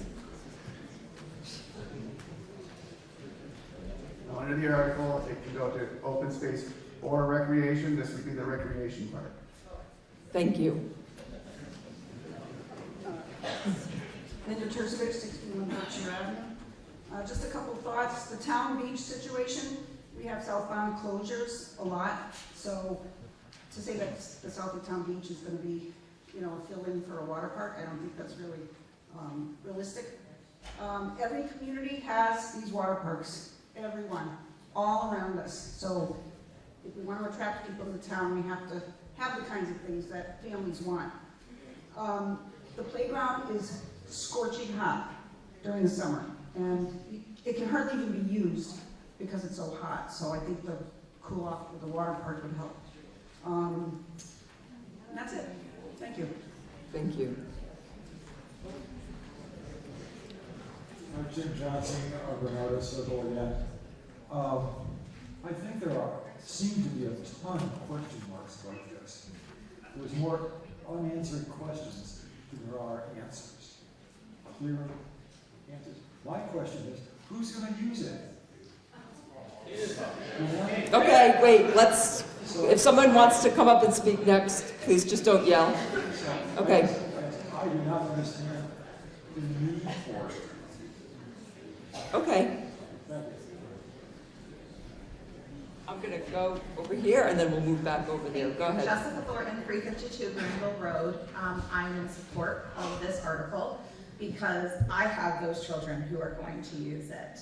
My children are both under the age of 10, and going to a town beach, it is lovely, but it is a lot of work when you're talking about mothers or parents with young children. It also can be dangerous due to drowning. So a spray park for parents of younger children is a huge benefit. My children beg me every day after school to go to Wally Park. It is one of the best features of our community. I've had my children's birthday parties there as well. And I think this would be a great addition, and I think we can trust our Community Preservation Committee and our Park and Recs Department to make sure that we keep this funding as low as possible so that we don't inconvenience everybody else in a financial way, but it is definitely a huge benefit for your younger residents who can't be here to vote tonight. Thank you. Go ahead, sir. Harold Heath, 20, I'm sorry, my old address, 16 Winfield Circle. And I'm the grandparent of a 2-year-old and a 5-year-old, and I'm going to use it. As a matter of fact, I'm going to get wet too. So oftentimes in the past, the town beach has had issues finding lifeguards. And as a result, the town beach has been closed very often. It's also been closed because of goose detritus, which means that the Board of Health says you can't use it. A spray park cleans itself. It's designed to clean itself. It's a very healthy thing for young children and senior citizens to use. Thank you. Go ahead. Pat Odie on 11 White Street. I just had a question. I don't know anything about spray parks. Does it have a lifeguard? Is it? I just don't know, so tell me, please. Cindy, do you want to just answer that? Is there a lifeguard at a spray park? No. Thank you. Thank you.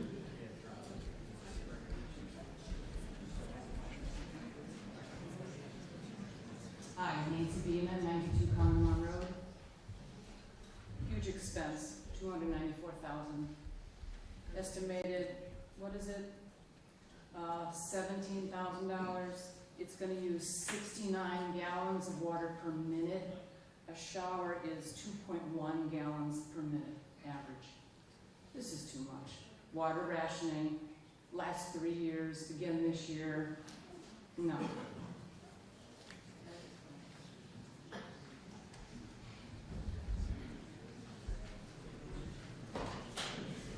John Wally, 38 Foster Road.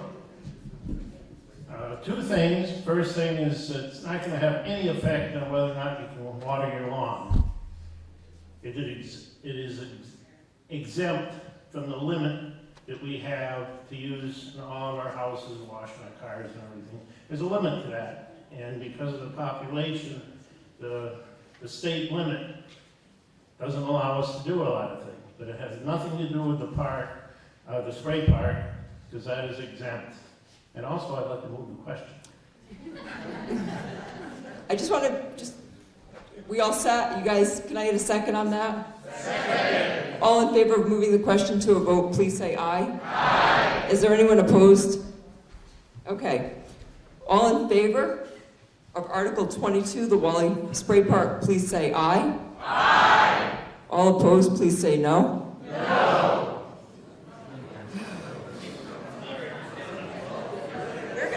We're going to go to a hand count. And you guys know how to do this. I'm going to ask that you take your pink card and hold it up, and I'm going to ask my amazing counters.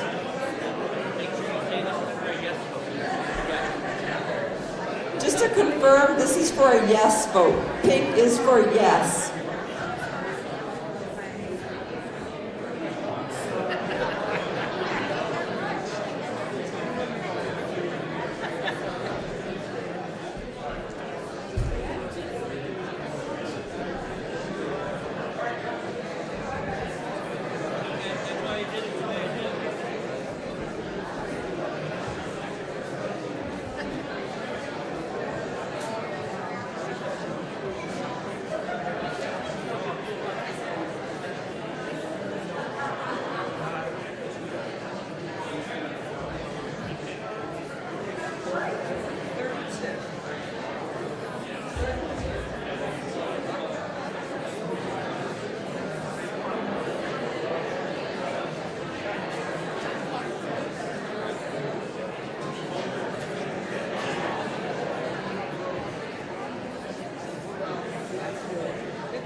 Okay, can I have your attention, please? We're going to ask the no votes to please stand with your blue cards.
Article 22 passes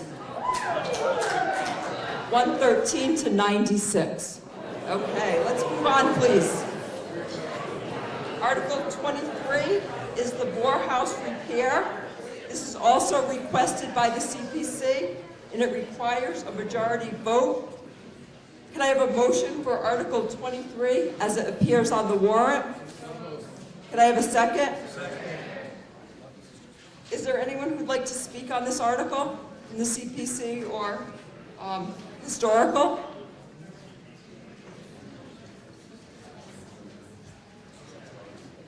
Lee Hammer, 48 South Long Yard Road. I'm on the board of directors of the South Historical Society, and we operate the Morehouse Museum, which is the only museum in town, and we we are asking for your support to preserve this important landmark and thereby keep it open to the public for public programs and exhibits. Thank you.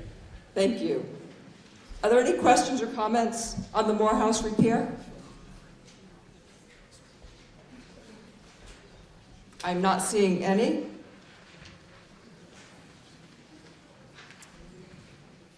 All in favor of Article 23, please say aye. Aye. All opposed, please say no. The article passes unanimously. Article 24 is to remove hazardous tree removal from the old cemetery, and this requires a majority vote. This is also requested by the CPC, and this is from the Historical Fund. Would you like to speak on that? Is this Historical Fund as well? Did you? CPC? Okay, go. Oh, gee, I didn't see you there.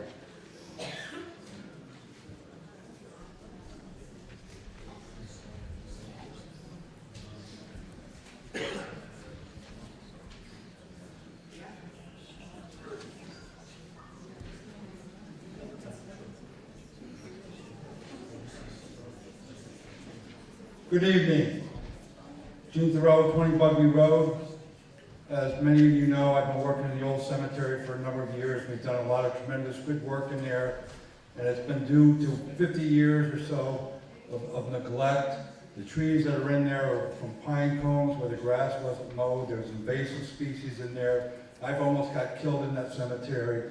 Never mind the number of trees that come down and damage monuments. So if we don't do this, we might just well forget the old cemetery, or someone might get killed. Thank you. Can I just get a motion for this article as it appears on the warrant? In a second. Okay. We got the, does anyone have any comments? Go ahead. Nancy Beeman, 92 Common Run Road. $105,000 for 44 trees. Can you tell me why it's going to cost an average of $2,386 per tree when Arbor Works from the east side of the state says that an average tree taking down is from $400 to $1,700 over an average of $1,000 per tree? Why is it so expensive? Does anyone want to answer that, Gene? For example, 2 months ago, they had to bring in a crane for one tree that cost almost $10,000. There's hills, you can't get to them, you need a large crane, that's why. Thank you. Any other questions or comments? Yes.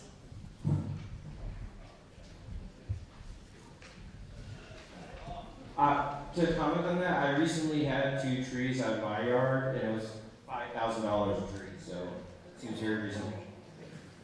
Thank you. That was with a crane.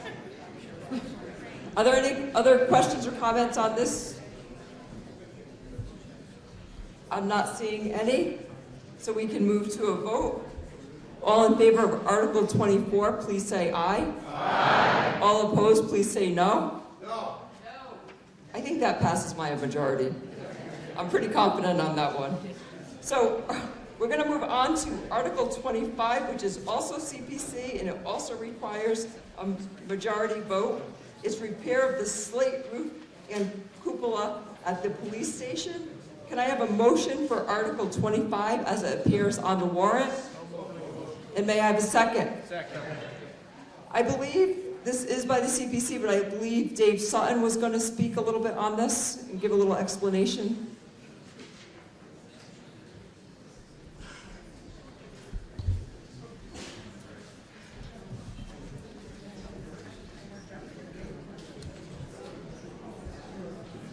David Sutton, 207 Ward Vining Road. We're looking to do some repair work on the police station, which is a very old building in town, built in the late 40s, 1940s. It's held the town hall, it's held the fire department, it's held the police department. Up in the cupola area is the school from one of the original schoolhouses in town. It has a lot of historical value there, and it's in some serious disrepair. The point where I'm wondering if it's going to stay up there in the next big gust of wind we get coming around. And we're looking to get it repaired up, get the slate replaced, put back in, seal, and then the cupola itself rebuilt, and whatever else we can do, and hopefully we can sneak a rope in, we can ring a bell. Maybe not. Do we have any questions or comments on Article 25?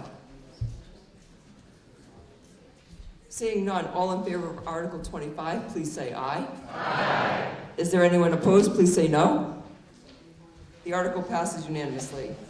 Article 26 is the flooring replacement in the Southwick Housing Authority on Depot Street. This is requested by the CPC again. It requires a majority. I believe there's someone who is on the Housing Authority that's going to come speak on this. Can I have a motion for the warrant as it appears? The article as it appears on the warrant. Thank you. In a second. Second. Okay. Please state your name and address. Project for Country Club Drive. I'm the board director of the Southwick Housing. We're looking for $45,000 for the hallways at 12 Depot Court. They've been there since 1970, and we want to replace them with a plank board, and that's about it. So there were big tiles in there before, and they're really, really bad. So they've been in there a long time, so we want to replace them all. So it's more safer for all the residents in the buildings too, at Depot Court. Thank you. Thank you. Are there any questions or comments about this article? Seeing none, all in favor of Article 26, please say aye. Aye. All opposed, please say no. The article passes. Now we're moving on to Article 27. We have finished with the CPC articles. This is Article 27 requires a majority. It is requested by the Select Board, and it's a municipal aggregation of electric load. And I'm going to ask the Select Board to make some recommendations and some comments on this. Motion. Can I have a motion for this? So moved. And a second? Second. Select Board comments, please.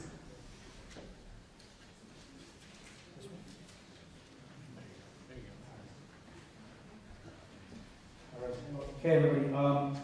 This article, what this would allow the town of Southwick to do is, to try to simplify this for folks, is basically it's a bulk purchase of electricity.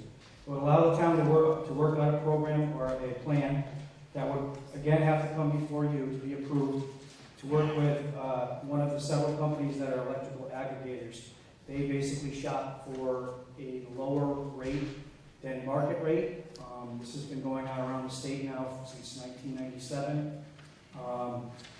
At our Massachusetts municipal meeting, there was a seminar on it. Marlborough was the first town to do it, and then Auburn was there as well as a representative. They've saved their residents about $17.2 million since 2015. Marlborough, since they started it in 1997, it's about $20 million. There was only 1 year and that the rates were lower, or excuse me, the market rates were lower than any of the aggregates that they accepted. This is a opt-in, opt-out program. You would, if the town were to adopt this, we would then go to the next step, which would be design a plan, which goes in front of the Department of Energy Regulation and DPU, Department of Public Utilities, has to be approved, and then it comes back to you folks. You would have to be informed of all the plans. There would be other hearings before it went again in front of town meeting to be approved. The plan would have to be approved.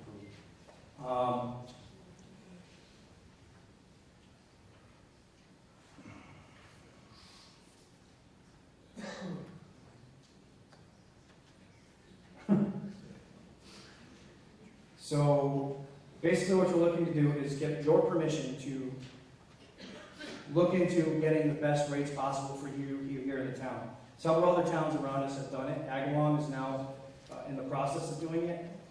If we were to do this and opt into this program, down the road we could actually combine with other towns to get rates even lower. Again, this is an opt-in, opt-out. If we were to do this, everybody would be notified. You would have the ability to opt in at any time, as well as opt out at any time. If you do not choose either way, you would be opted in. So this is all up to you folks.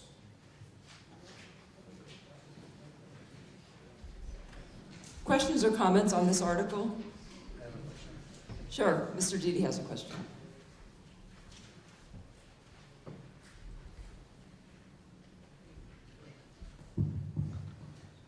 Thank you. Jody D. 258 Feeding Hills Road, Southwick. So who would design the plan, and what would it cost for us to design the plan? Since the select board brought it up, who would pay for all this? They bring it back to town meeting. Thank you. To bring it back to town meeting, we could use our own previous electrical consultant, or we could reach out to a different consultant. They would design a plan. What some towns have done when they did not enact this plan is if it was enacted, they put what they called an adder, where they took 1/10 of a cent on every penny that was aggregated through the town to actually fund the plan, so it was self-sustaining. And what would it cost through the chair, I'm sorry, to do this process? The actual cost, Mr. Key, I do not know. I can get that for you. Thank you.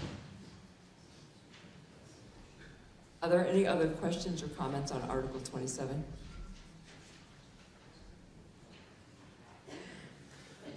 We're going to move to a vote. All in favor of Article 27, please say aye. Aye. All opposed, please say no. That passes by a majority. We're moving on to Article 28, which is requested by the Select Board and the DPW. It requires a majority vote. This is an intermunicipal agreement with the City of Westfield for wastewater. Can I have a motion for the article as it appears on the warrant? So moved. And a second? Second. I'm going to ask someone on the Select Board or the DPW to speak on this. Simply, our agreement with the City of Westfield to treat our wastewater is going to expire. This motion authorizes the Select Board to negotiate and enter into a new agreement with the City of Westfield to treat our wastewater. Are there any questions or comments regarding this article? Yes, sir.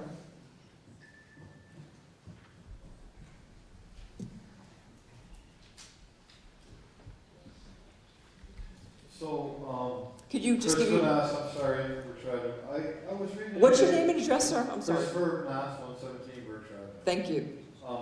Yeah, I was reading in the paper again today that Mr. Fox said that if we enter, when we do sign this new agreement, that we would have to expect our sewer rates to increase afterwards. I mean, is there any other option for us other than re-entering this agreement? Go ahead, Mr. Fox.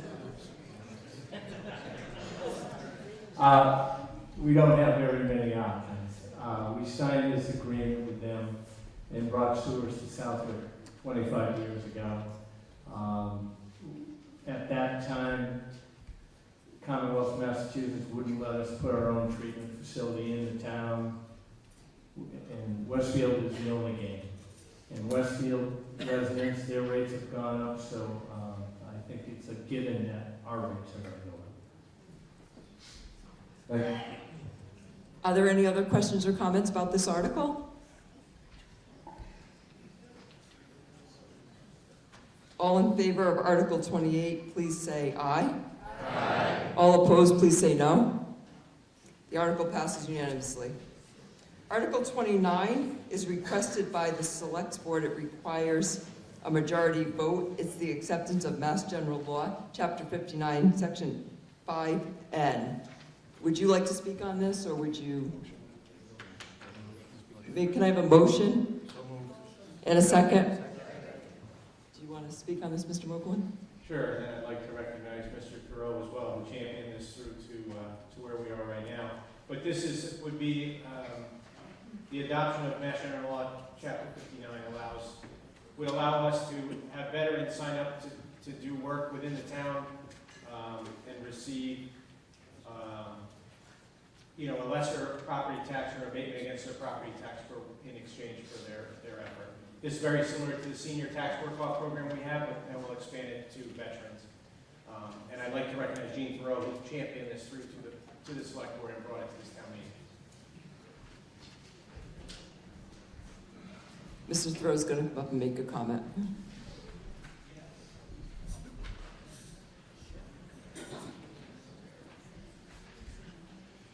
Gene Thoreau, 20 Bugby Road. Don and Ludlow implemented this over 2 years ago, and I helped them. I served as a technical advisor and worked with them, and they've done a lot of work in their old cemeteries. The town of Agawam is looking to implement it. The city of Westfield has implemented it, and I've been working with veterans in Westfield and doing really tremendous work in restoring and repairing old gravestones that would cost probably, some of them, $5,000–6,000 to repair at little cost. And the veterans can work up to 100 hours to get an abatement of $1,500. Westfield, there's 7 of them that are actively working, and it's in addition, it's separate from the Senior Citizens Work-Off Program. And the other thing is that there's no threshold of maximum income, so any veteran can work. In fact, I have a retired fighter pilot that's working with me in Westfield and doing a superior job, and after 3 weeks, they're fully independent and they don't need me there.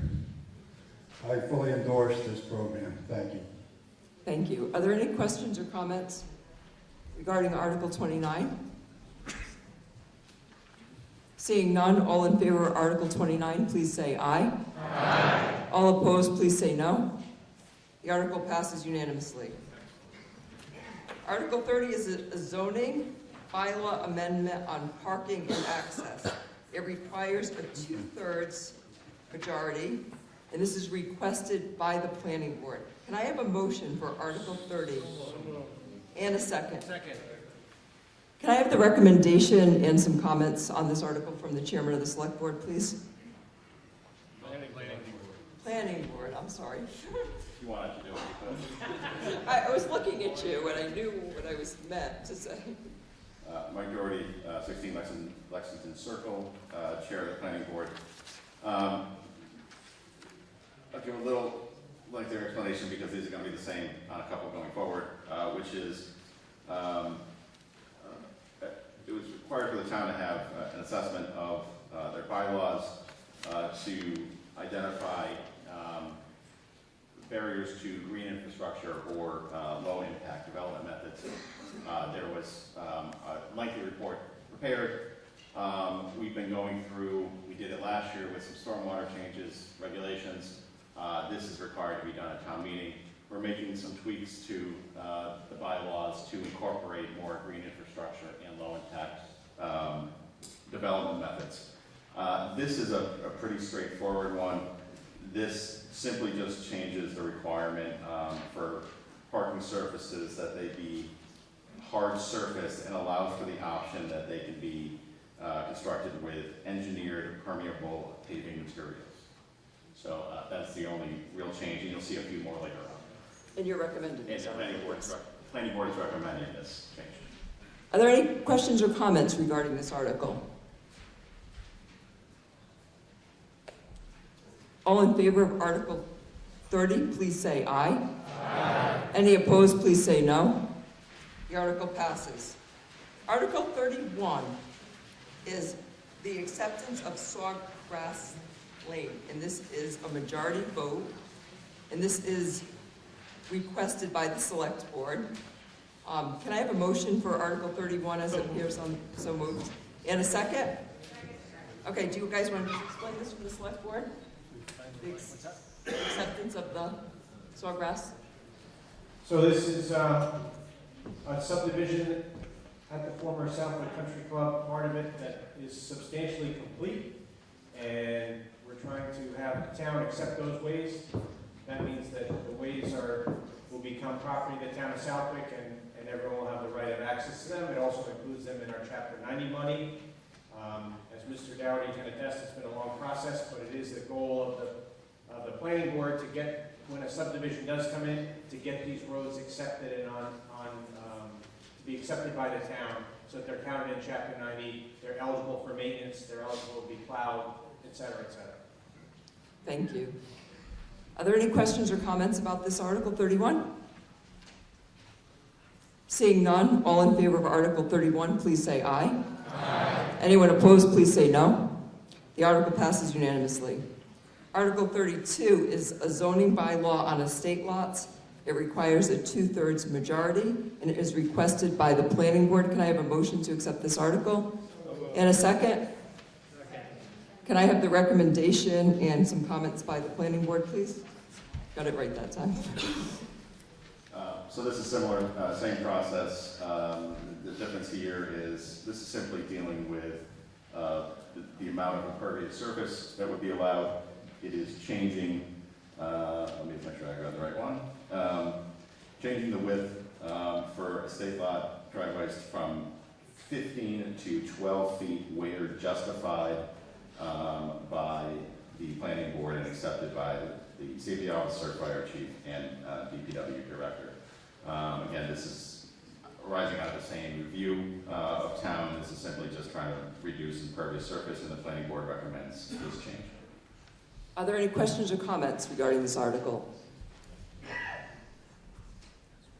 All in favor of Article 32, please say aye. Aye. Anyone opposed, please say no. Okay, Article 33 is also a zoning bylaw amendment about residential common driveway. It also requires a 2/3 majority, and it is also requested by the planning board. Can I have a motion? So moved. And a second? Second. And can I have the recommendation and some comments by the planning board, please? Sure. So again, you'll see the same language. This is just a separate bylaw relating to residential common driveways. It again adds in the permeable surface being allowed. It changes the width of the driveway from 15 to a potential for 12 with approval. And this is a recommendation recommended by the planning board. Are there any comments on Article 33? Questions? All in favor of Article 33, please say aye. Aye. All opposed, please say no. The article passes unanimously. We're moving on to Article 34, which is also a zoning bylaw amendment. It's off-street parking and loading. It's also requested by the planning board, and it requires a 2/3 majority. Can I have the recommendation and comments by the planning board, please? And a motion to accept the article? And a second? Thank you. So again, you'll see the same thing. This is just simply a separate bylaw. This is off-street parking and loading. And again, it just adds in the potential for using permeable paving materials in that process. The planning board recommends this bylaw amendment. Are there any questions or comments? All in favor, please say aye. Aye. All opposed, please say no. The article passes unanimously. Thank you, Mr. Doherty.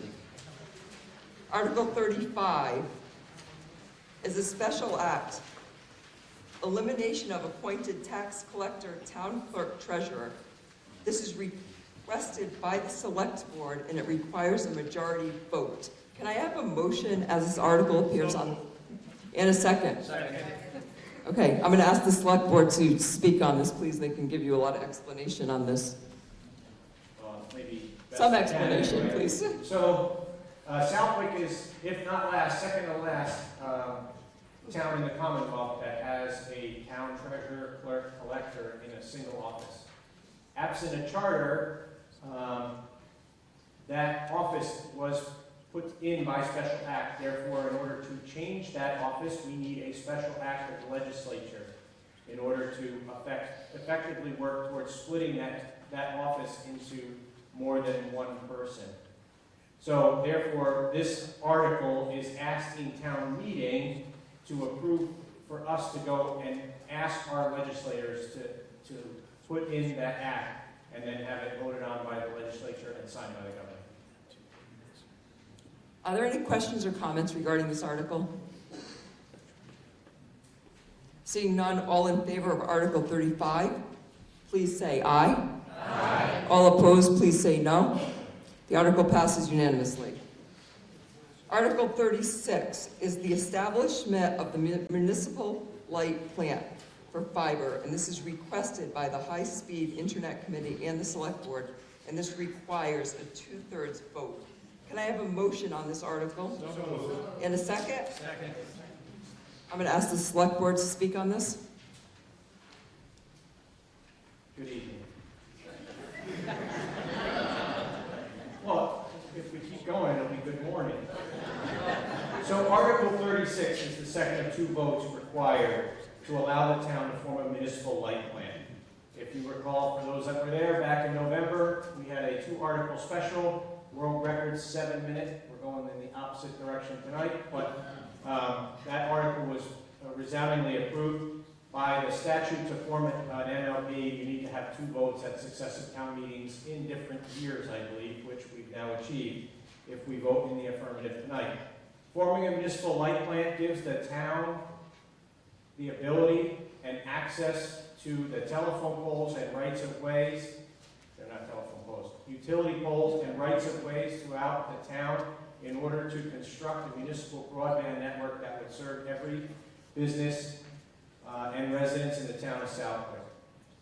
But you do need to have a positive vote at 2 town meetings. So that's the substance of this article, and then there's an article coming up which we'll talk about when we get there, if we get there. Just as an FYI, Southampton voted last week in their second vote to form an MLP. For the same purpose, this is being put in front of the voters of the town of Southwick. Thank you. So questions, comments about Article 36?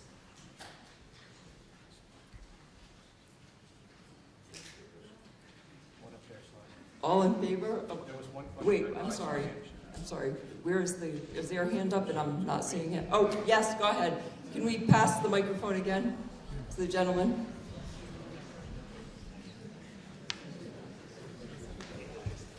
Yeah. Go ahead.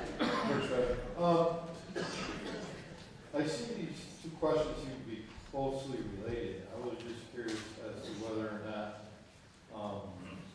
we have the ability to vote on the next one without approving this one, or if we approve this one, we can vote negatively on the second one. I'm a little confused. Yes, that's correct. That's correct. So, what was the answer?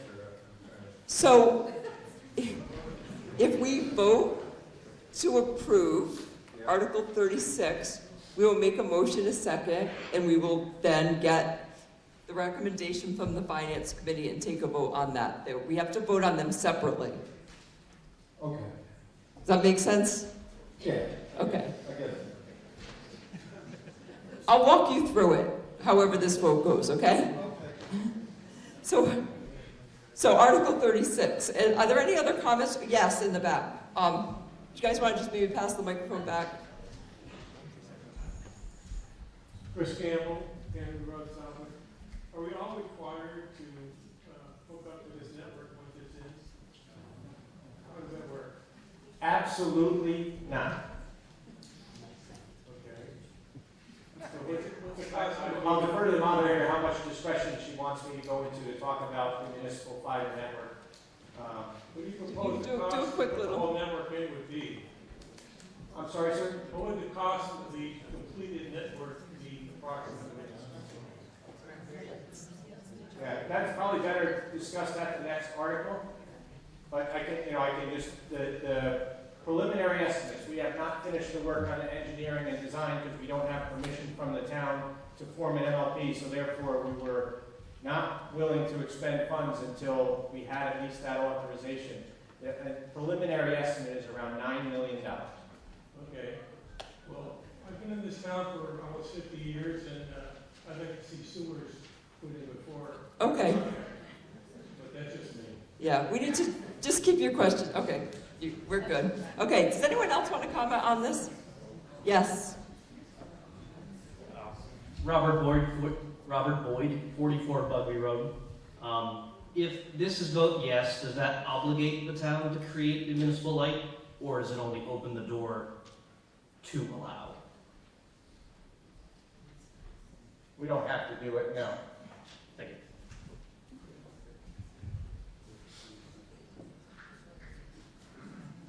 Yes. Hi, Ian Cresswell, 7 Clinton Drive. I work from home, used to own a business here in town, sold it to a company in Chicago years ago. And essentially, we have no competition whatsoever for internet in the town of Southwick. My internet costs about $155 a month for the pleasure, and it's mediocre at best. I support this. I actually threw my hat in the ring to get involved with the subcommittee on this solely because I need it. And to compete for business and so forth, we need it. We need it as a community. Thank you. Thank you. Is there anyone else before we take the vote? Okay. All in favor of Article 36, please say aye. Aye. All opposed, please say no. I believe that passes, and I'm pretty confident that passes by 2/3. We're going to move on to Article 37. Article 37 also requires a 2/3 vote, and it is a borrowing authorization for the fiber optic broadband. This is requested by the Select Board, and I'm going to ask the Finance Committee to make the motion and the recommendation. The Finance Committee recommends that the town vote Article 37 as written in the warrant. The Finance Committee makes a motion that the town appropriates $3 million to pay costs for the design, construction, installation, and startup of a fiber optic broadband network, including the payment of all costs incidental or related thereto. Such project to be carried out by the town's municipal light plants. And that to meet this appropriation, the treasurer, with the approval of the selectmen, is authorized to borrow said amount under the pursuant to Chapter 44, Section 8, Subsection 8 of the general laws, or pursuant to any other enabling authority, and to issue bonds or notes of the town therefore. Any appropriate officials of the town are authorized to undertake any and all activities necessary or convenient to carry out the purpose of this vote. Can I have a second? Second. Would you like to speak on this, Mr. Moblin? Sure.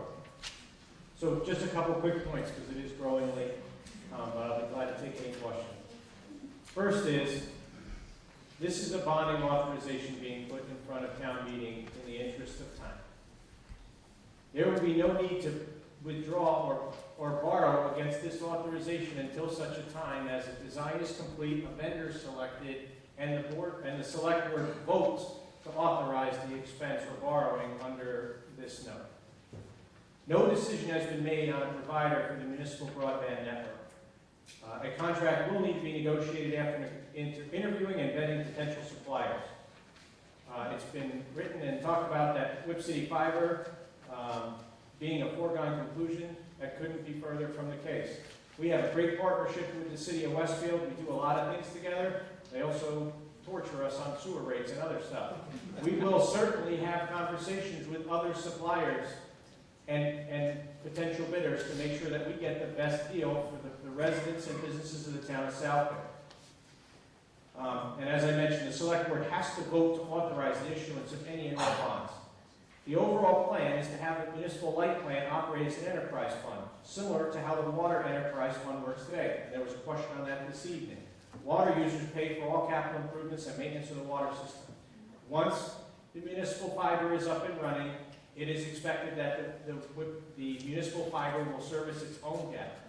Right? There'll be a rate that we pay to the provider and a rate charged to the subscriber, and the delta services the debt and the interest and principal repayment. The high-speed internet subcommittee, I want to thank everyone that's been involved in this subcommittee and come out. I'm proud of the fact that on that subcommittee, every single member on the original part of that committee had never been on a board or commission in the town of Southwick, but just had a common interest in wanting to see this done. And just as another note, Comcast had approximately 2,800 subscribers at the end of 2021 and about 3,000 at the end of 2018. So just when you're looking at a take rate, of course, not every Comcast subscriber will opt in for Southwick Municipal Fiber. Some percentage will opt to take it instead of Comcast. Some will opt to keep it along with Comcast. Westfield's take rate, when they first came in with their Whip City Fiber, was around 25% of households that already had Comcast service at a residence. So that's just a go-by. There is a lot of work to be done. The design has to be finished, vendors need to be vetted and selected, but I asked the select board to leverage the $900,000 in ARPA money that was allocated to this project and to put a bonding authorization onto the warrant this year. In case we are successful in moving things ahead and moving forward, we would already have the authorization in place to borrow money to begin construction, instead of waiting to come back to potentially as long as a year from tonight. Thank you. Are there any questions and comments on Article 37?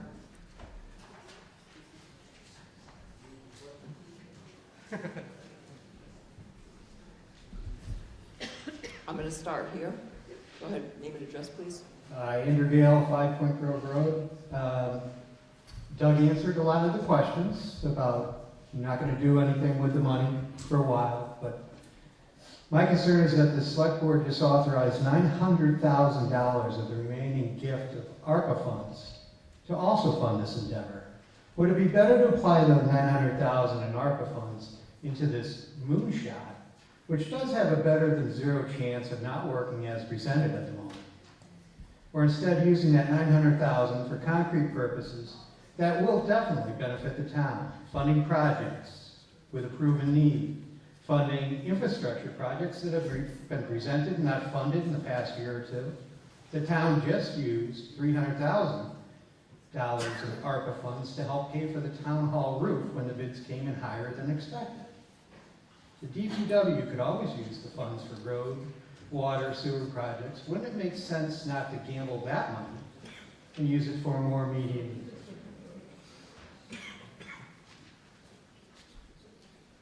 Joanne Haracek, Board Country Club Drive. I belong to the board of director of the housing, and they just cut the Comcast for all the people that live in the Southwick housing. So now they have to pay full price. Actually, they get a 10% discount, that's it. On top of it, I have my 86-year-old father with me, who has a pacemaker, who has to have the internet to keep his machine going. Plus, he has to watch his westerns, and so my cable bill has gone from $200 to almost $280. And it's mostly because of my father. We have a landline too on top of it because of the pacemaker. So I approve this completely, 100%. Thank you. Gentleman with the burgundy shirt, and then the woman sitting next to him. Yeah, I noticed that people, like this gentleman said that he's paying $155 a month for the privilege of content. I only pay $117. The reason why I asked the question about 36 or 37, I wanted to raise the issue of what savings potential are there for like monthly subscribers to this service. I mean, I don't know what Westfield gets for their Whip City fiber, but you know, what would be the average subscription rate for customers? And the other big concern for me is like, I heard borrowing again. You know, $3 million. Last time we brought up borrowing, you said it's a budgetary device you use, and from year to year, you use one debt to finance the other debt the next year. Well, then I just heard you banking about the $9 million number. I, probably like a lot of people in the auditorium right now, had something in the mail delivered to them saying, you know, read the fine print on this proposal. It'll probably lead to higher taxes down the line ultimately. Could you address that, Mr. Moblin, and let us know what you think the potential for future higher taxes might be? And what the subscription rates, you know, what kind of savings would you generate by this $9 million project? Sure. I'll try to do it as briefly as possible. So the rate has not been set yet on what we would charge customers, but my guess it'll be somewhere similar around what Whip City Fiber does in other communities, and other broadband providers fiber providers charge in other communities, which is around $70 a month. I've been very careful and very purposeful. I have been in the audience too many times to say, oh, this is going to be a huge moneymaker, or it's just a cup of coffee a day. I will never say that. Mr. Gale, I can't guarantee anyone that this will be 100% success. I can only go by what's happened around us and in other communities that have implemented Unified. Westfield Whip City Fiber has been quickly retiring their debt in their own town based on margin and profit that they are getting from offering the service outside of their own community. But other communities are on schedule to continue to pay down their debt as they go. The reason I'm suggesting that we borrow the money is, again, it's a long-lived asset, and it would be less of a burden to pay it over time as we grow the subscriber base. I mentioned earlier tonight, the water department pays its own bills, right? When we go, you vote, but you vote on a water bonding issue. Why? Because if it doesn't go right, the full faith and credit of the town of Southwick pays those bills, right? So, but I will not stand in front of you and say, oh, absolutely, this is going to totally be okay and everything's great. There is always a possibility that we will not be successful. I have called this project our moonshot. Hopefully, ARPA money I will never see again in my lifetime because we don't have another pandemic. I pushed hard for the select board to vote to appropriate the remaining $900,000 in ARPA money to get this project started, and then we would leverage that money with additional bonding to get the program going, along with other grant opportunities that exist throughout the Commonwealth to implement muni broadband. So, like I said, I'm just not going to stand in front of you and say, oh, we're going to be successful, don't worry about it, because I can make no such assurance. Am I optimistic? Yes. The other thing I will tell you is, but believe me, I got the same mailers you guys got, right? The case studies that they always talk about where they don't do well is always they try to provide television programming. We have no interest in doing that. Right? The big guys have already bought and own the content. We're going to provide you an IP address. If you want to go get Netflix or Hulu or whatever, that's your own business. We are just strictly providing high-speed internet in the town of Southwick if we're successful in contracting and launching this project. So if we vote Well, yes, can we just let some of the other people up here, we can come back to you, but I was just asking if we voted yes. yeah, we'll come back to it if your question's not answered. I just want to give some other people a chance. Did you have a question, the woman in the cream colored shirt? Please go ahead. Barbara Gallagher, 4 Deer Run. So I'm going to preface my comments with saying that I'm not a Comcast lover because of the price. But the service, the internet, if it's bundled, it doesn't cost anywhere near as much as he says. In addition to that, even if we were paying just $70 or even $80 with this new plan, who's paying the $3, $4, $5 million? The taxpayers on a loan. It's like pie in the sky. That's my opinion. I'm going to go over here. Michael McMahon, 30 Long Lane. From everything they've said tonight and everything we've actually read in the newspaper, not flyers from the company that doesn't want to lose customers, it's voluntary on the part of the user. You can subscribe to Comcast, you can put a dish on the roof of your house, you can do whatever you want to. But with fiber, be it from Whip City Fiber or there are other vendors out there, whoever gets the contract. The reality is, if you look at Western Mass or Connecticut, other companies that provide internet service charge about $20 or $25 a month less than Comcast charges. Comcast charges me $87 a month. By the way, if you look at Whip City Fiber, which is City of Westfield, they can provide telephone service for $25 or $30 a month less than some of you are paying Verizon if you still have a landline. So there are options. The town is looking at different ways. I have nothing to do with Comcast or Whip City Fiber. I'm not employed by anyone. I don't know anyone who works for these companies. All we're saying is look at the opportunities, look at the thing. It's the same as garbage collectors. Look in the yellow pages if you can find the yellow pages, or go to the transfer station. The decisions are up to you. Thank you. Thank you. Jim Johnson, with Iris Hurdle. I'm in support of this. It is, the internet in this town is terrible. I mean, it goes up and down like a yo-yo. Plus, if we want to attract businesses here, the kind of internet we have here just isn't going to work. It's not just a residential problem, it's growing our tax base. And we just need high-speed internet here, and this is the way to get it. Thank you. I believe we have one more comment.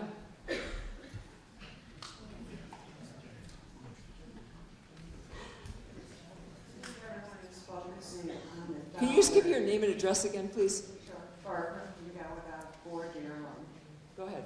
I think everyone is focusing on their monthly bill for their internet. No one here seems to be taking into consideration who's paying the $3, $4, $5, or $6 million that it's going to cost. How much it's going to be on our taxes to save $20, $10 a month, maybe? There's just too many questions that are unanswered to even dream of voting for this, in my opinion. Just one point I'd like to add, and you raise a good point, and I think there was a question in there, and we've talked monies and prices. Remember, or just to know, is the price that is going to be charged by the Muni Fiber organization, that's not the amount that you pay to your provider. The delta between what you pay to the provider and what you charge your customer, okay, is where you get the money to pay back the principal and interest. That math has to be worked, right? It has to come back in front of the select board from the high-speed internet subcommittee before your select board is going to vote to bond $3 million or more or less to implement this project. They've got to show the numbers to the select board and to the people in the town of Southwick who are ultimately going to pay for it if it doesn't, if it's not paid by the ratepayer. Barbara Neal, again, 401, this will be my last statement, but I think a good analogy is if you were to buy a gallon of milk at the little convenience store, the small person, versus Walmart, where do you pay less? I don't think a small town with 3,600 households that 90% have internet now, the other 10% obviously don't want it. And then some will stay with Comcast, some will find Verizon, whoever. I just don't think it's going to work for the dollars it's going to cost. Thank you.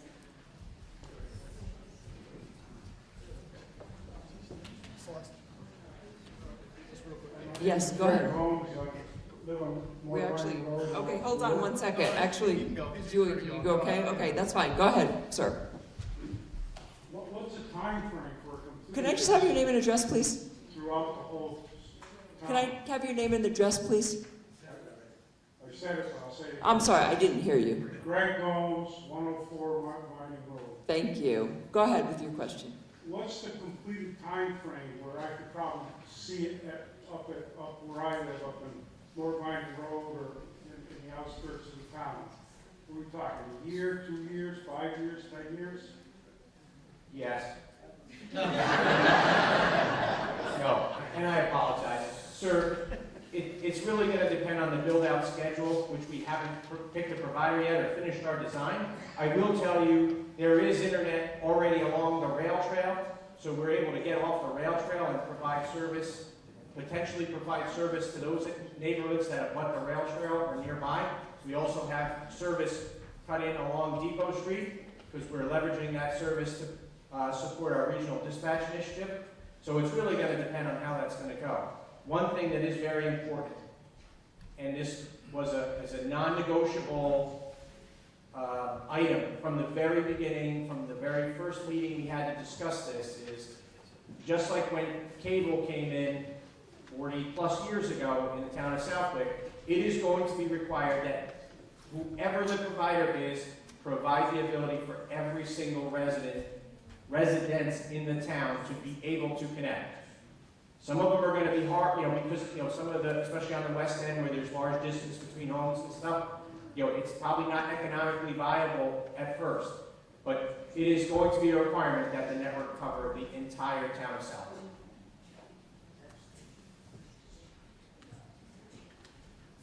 Thank you.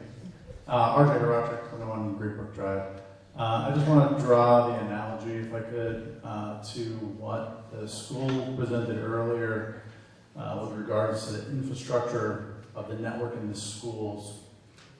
It's very similar to the way that the town is built right now. So our town infrastructure, internet is weak, and everybody knows it. Fiber is the current technology, it's the future technology. Full disclosure, I'm very familiar with the technology, well, professionally, but I don't have any connection with any local telecoms or anything like that. But there's been mention of putting the funds that are currently available, the ARPA funds, the 900,000 into infrastructure. This is infrastructure, and it's infrastructure to future-proof us and to draw more residents and businesses to the town. So it's a good investment in my opinion. I'd like to also add that this is also a timing thing. Just like the school, they had, I'm the butcher of the acronym, but what is it? Easter funds. So they're using that to put towards their project. We can use this 900 to put towards this project, and it's because we have the opportunity now. So that's all I got.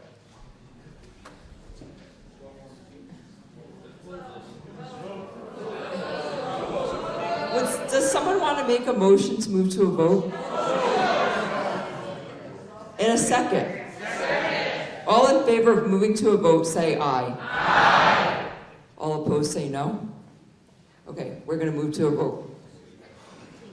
This is the borrowing authorization, Article 37, and it does require a 2/3 majority. All in favor of Article 37, please say aye.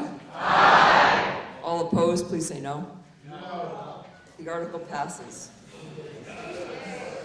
Our last article, Article 38, is the time of the annual town meeting.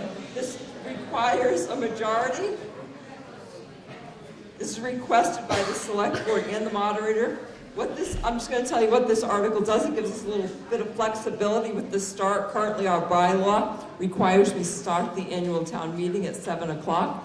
We'd like to have a little bit of flexibility, so we can move the time a little bit earlier, but we would never go earlier than 5:30. Does the select board have any comments? Yeah, when we put the warrant together for town meeting, what better time to discuss moving up or changing the start time of the town meeting at 5:11. So what this does is allows the select board some flexibility in setting the start time of the annual town meeting. And we did put some gates around it, so, you know, for those that were thinking the select board would somehow convene a town meeting at 2 o'clock in the morning on a Saturday, right? It's very clear in the bylaw what time the earliest that the meeting could start. But, so there you go. So can I have a motion for this article? A second? Are there any comments on this? Yes. I'm sorry, was there a yes? We're going to vote, so we can vote. All in favor of Article 38, please say aye. Aye. Anyone opposed, please say no. Thank you. Now I would like, that article passed unanimously, and I would like a motion to conclude the... So moved. And a second. All in favor, say aye. Aye. Anyone opposed? Thank you guys. Thank you so much for sticking it out. I'm glad we got it done in one night.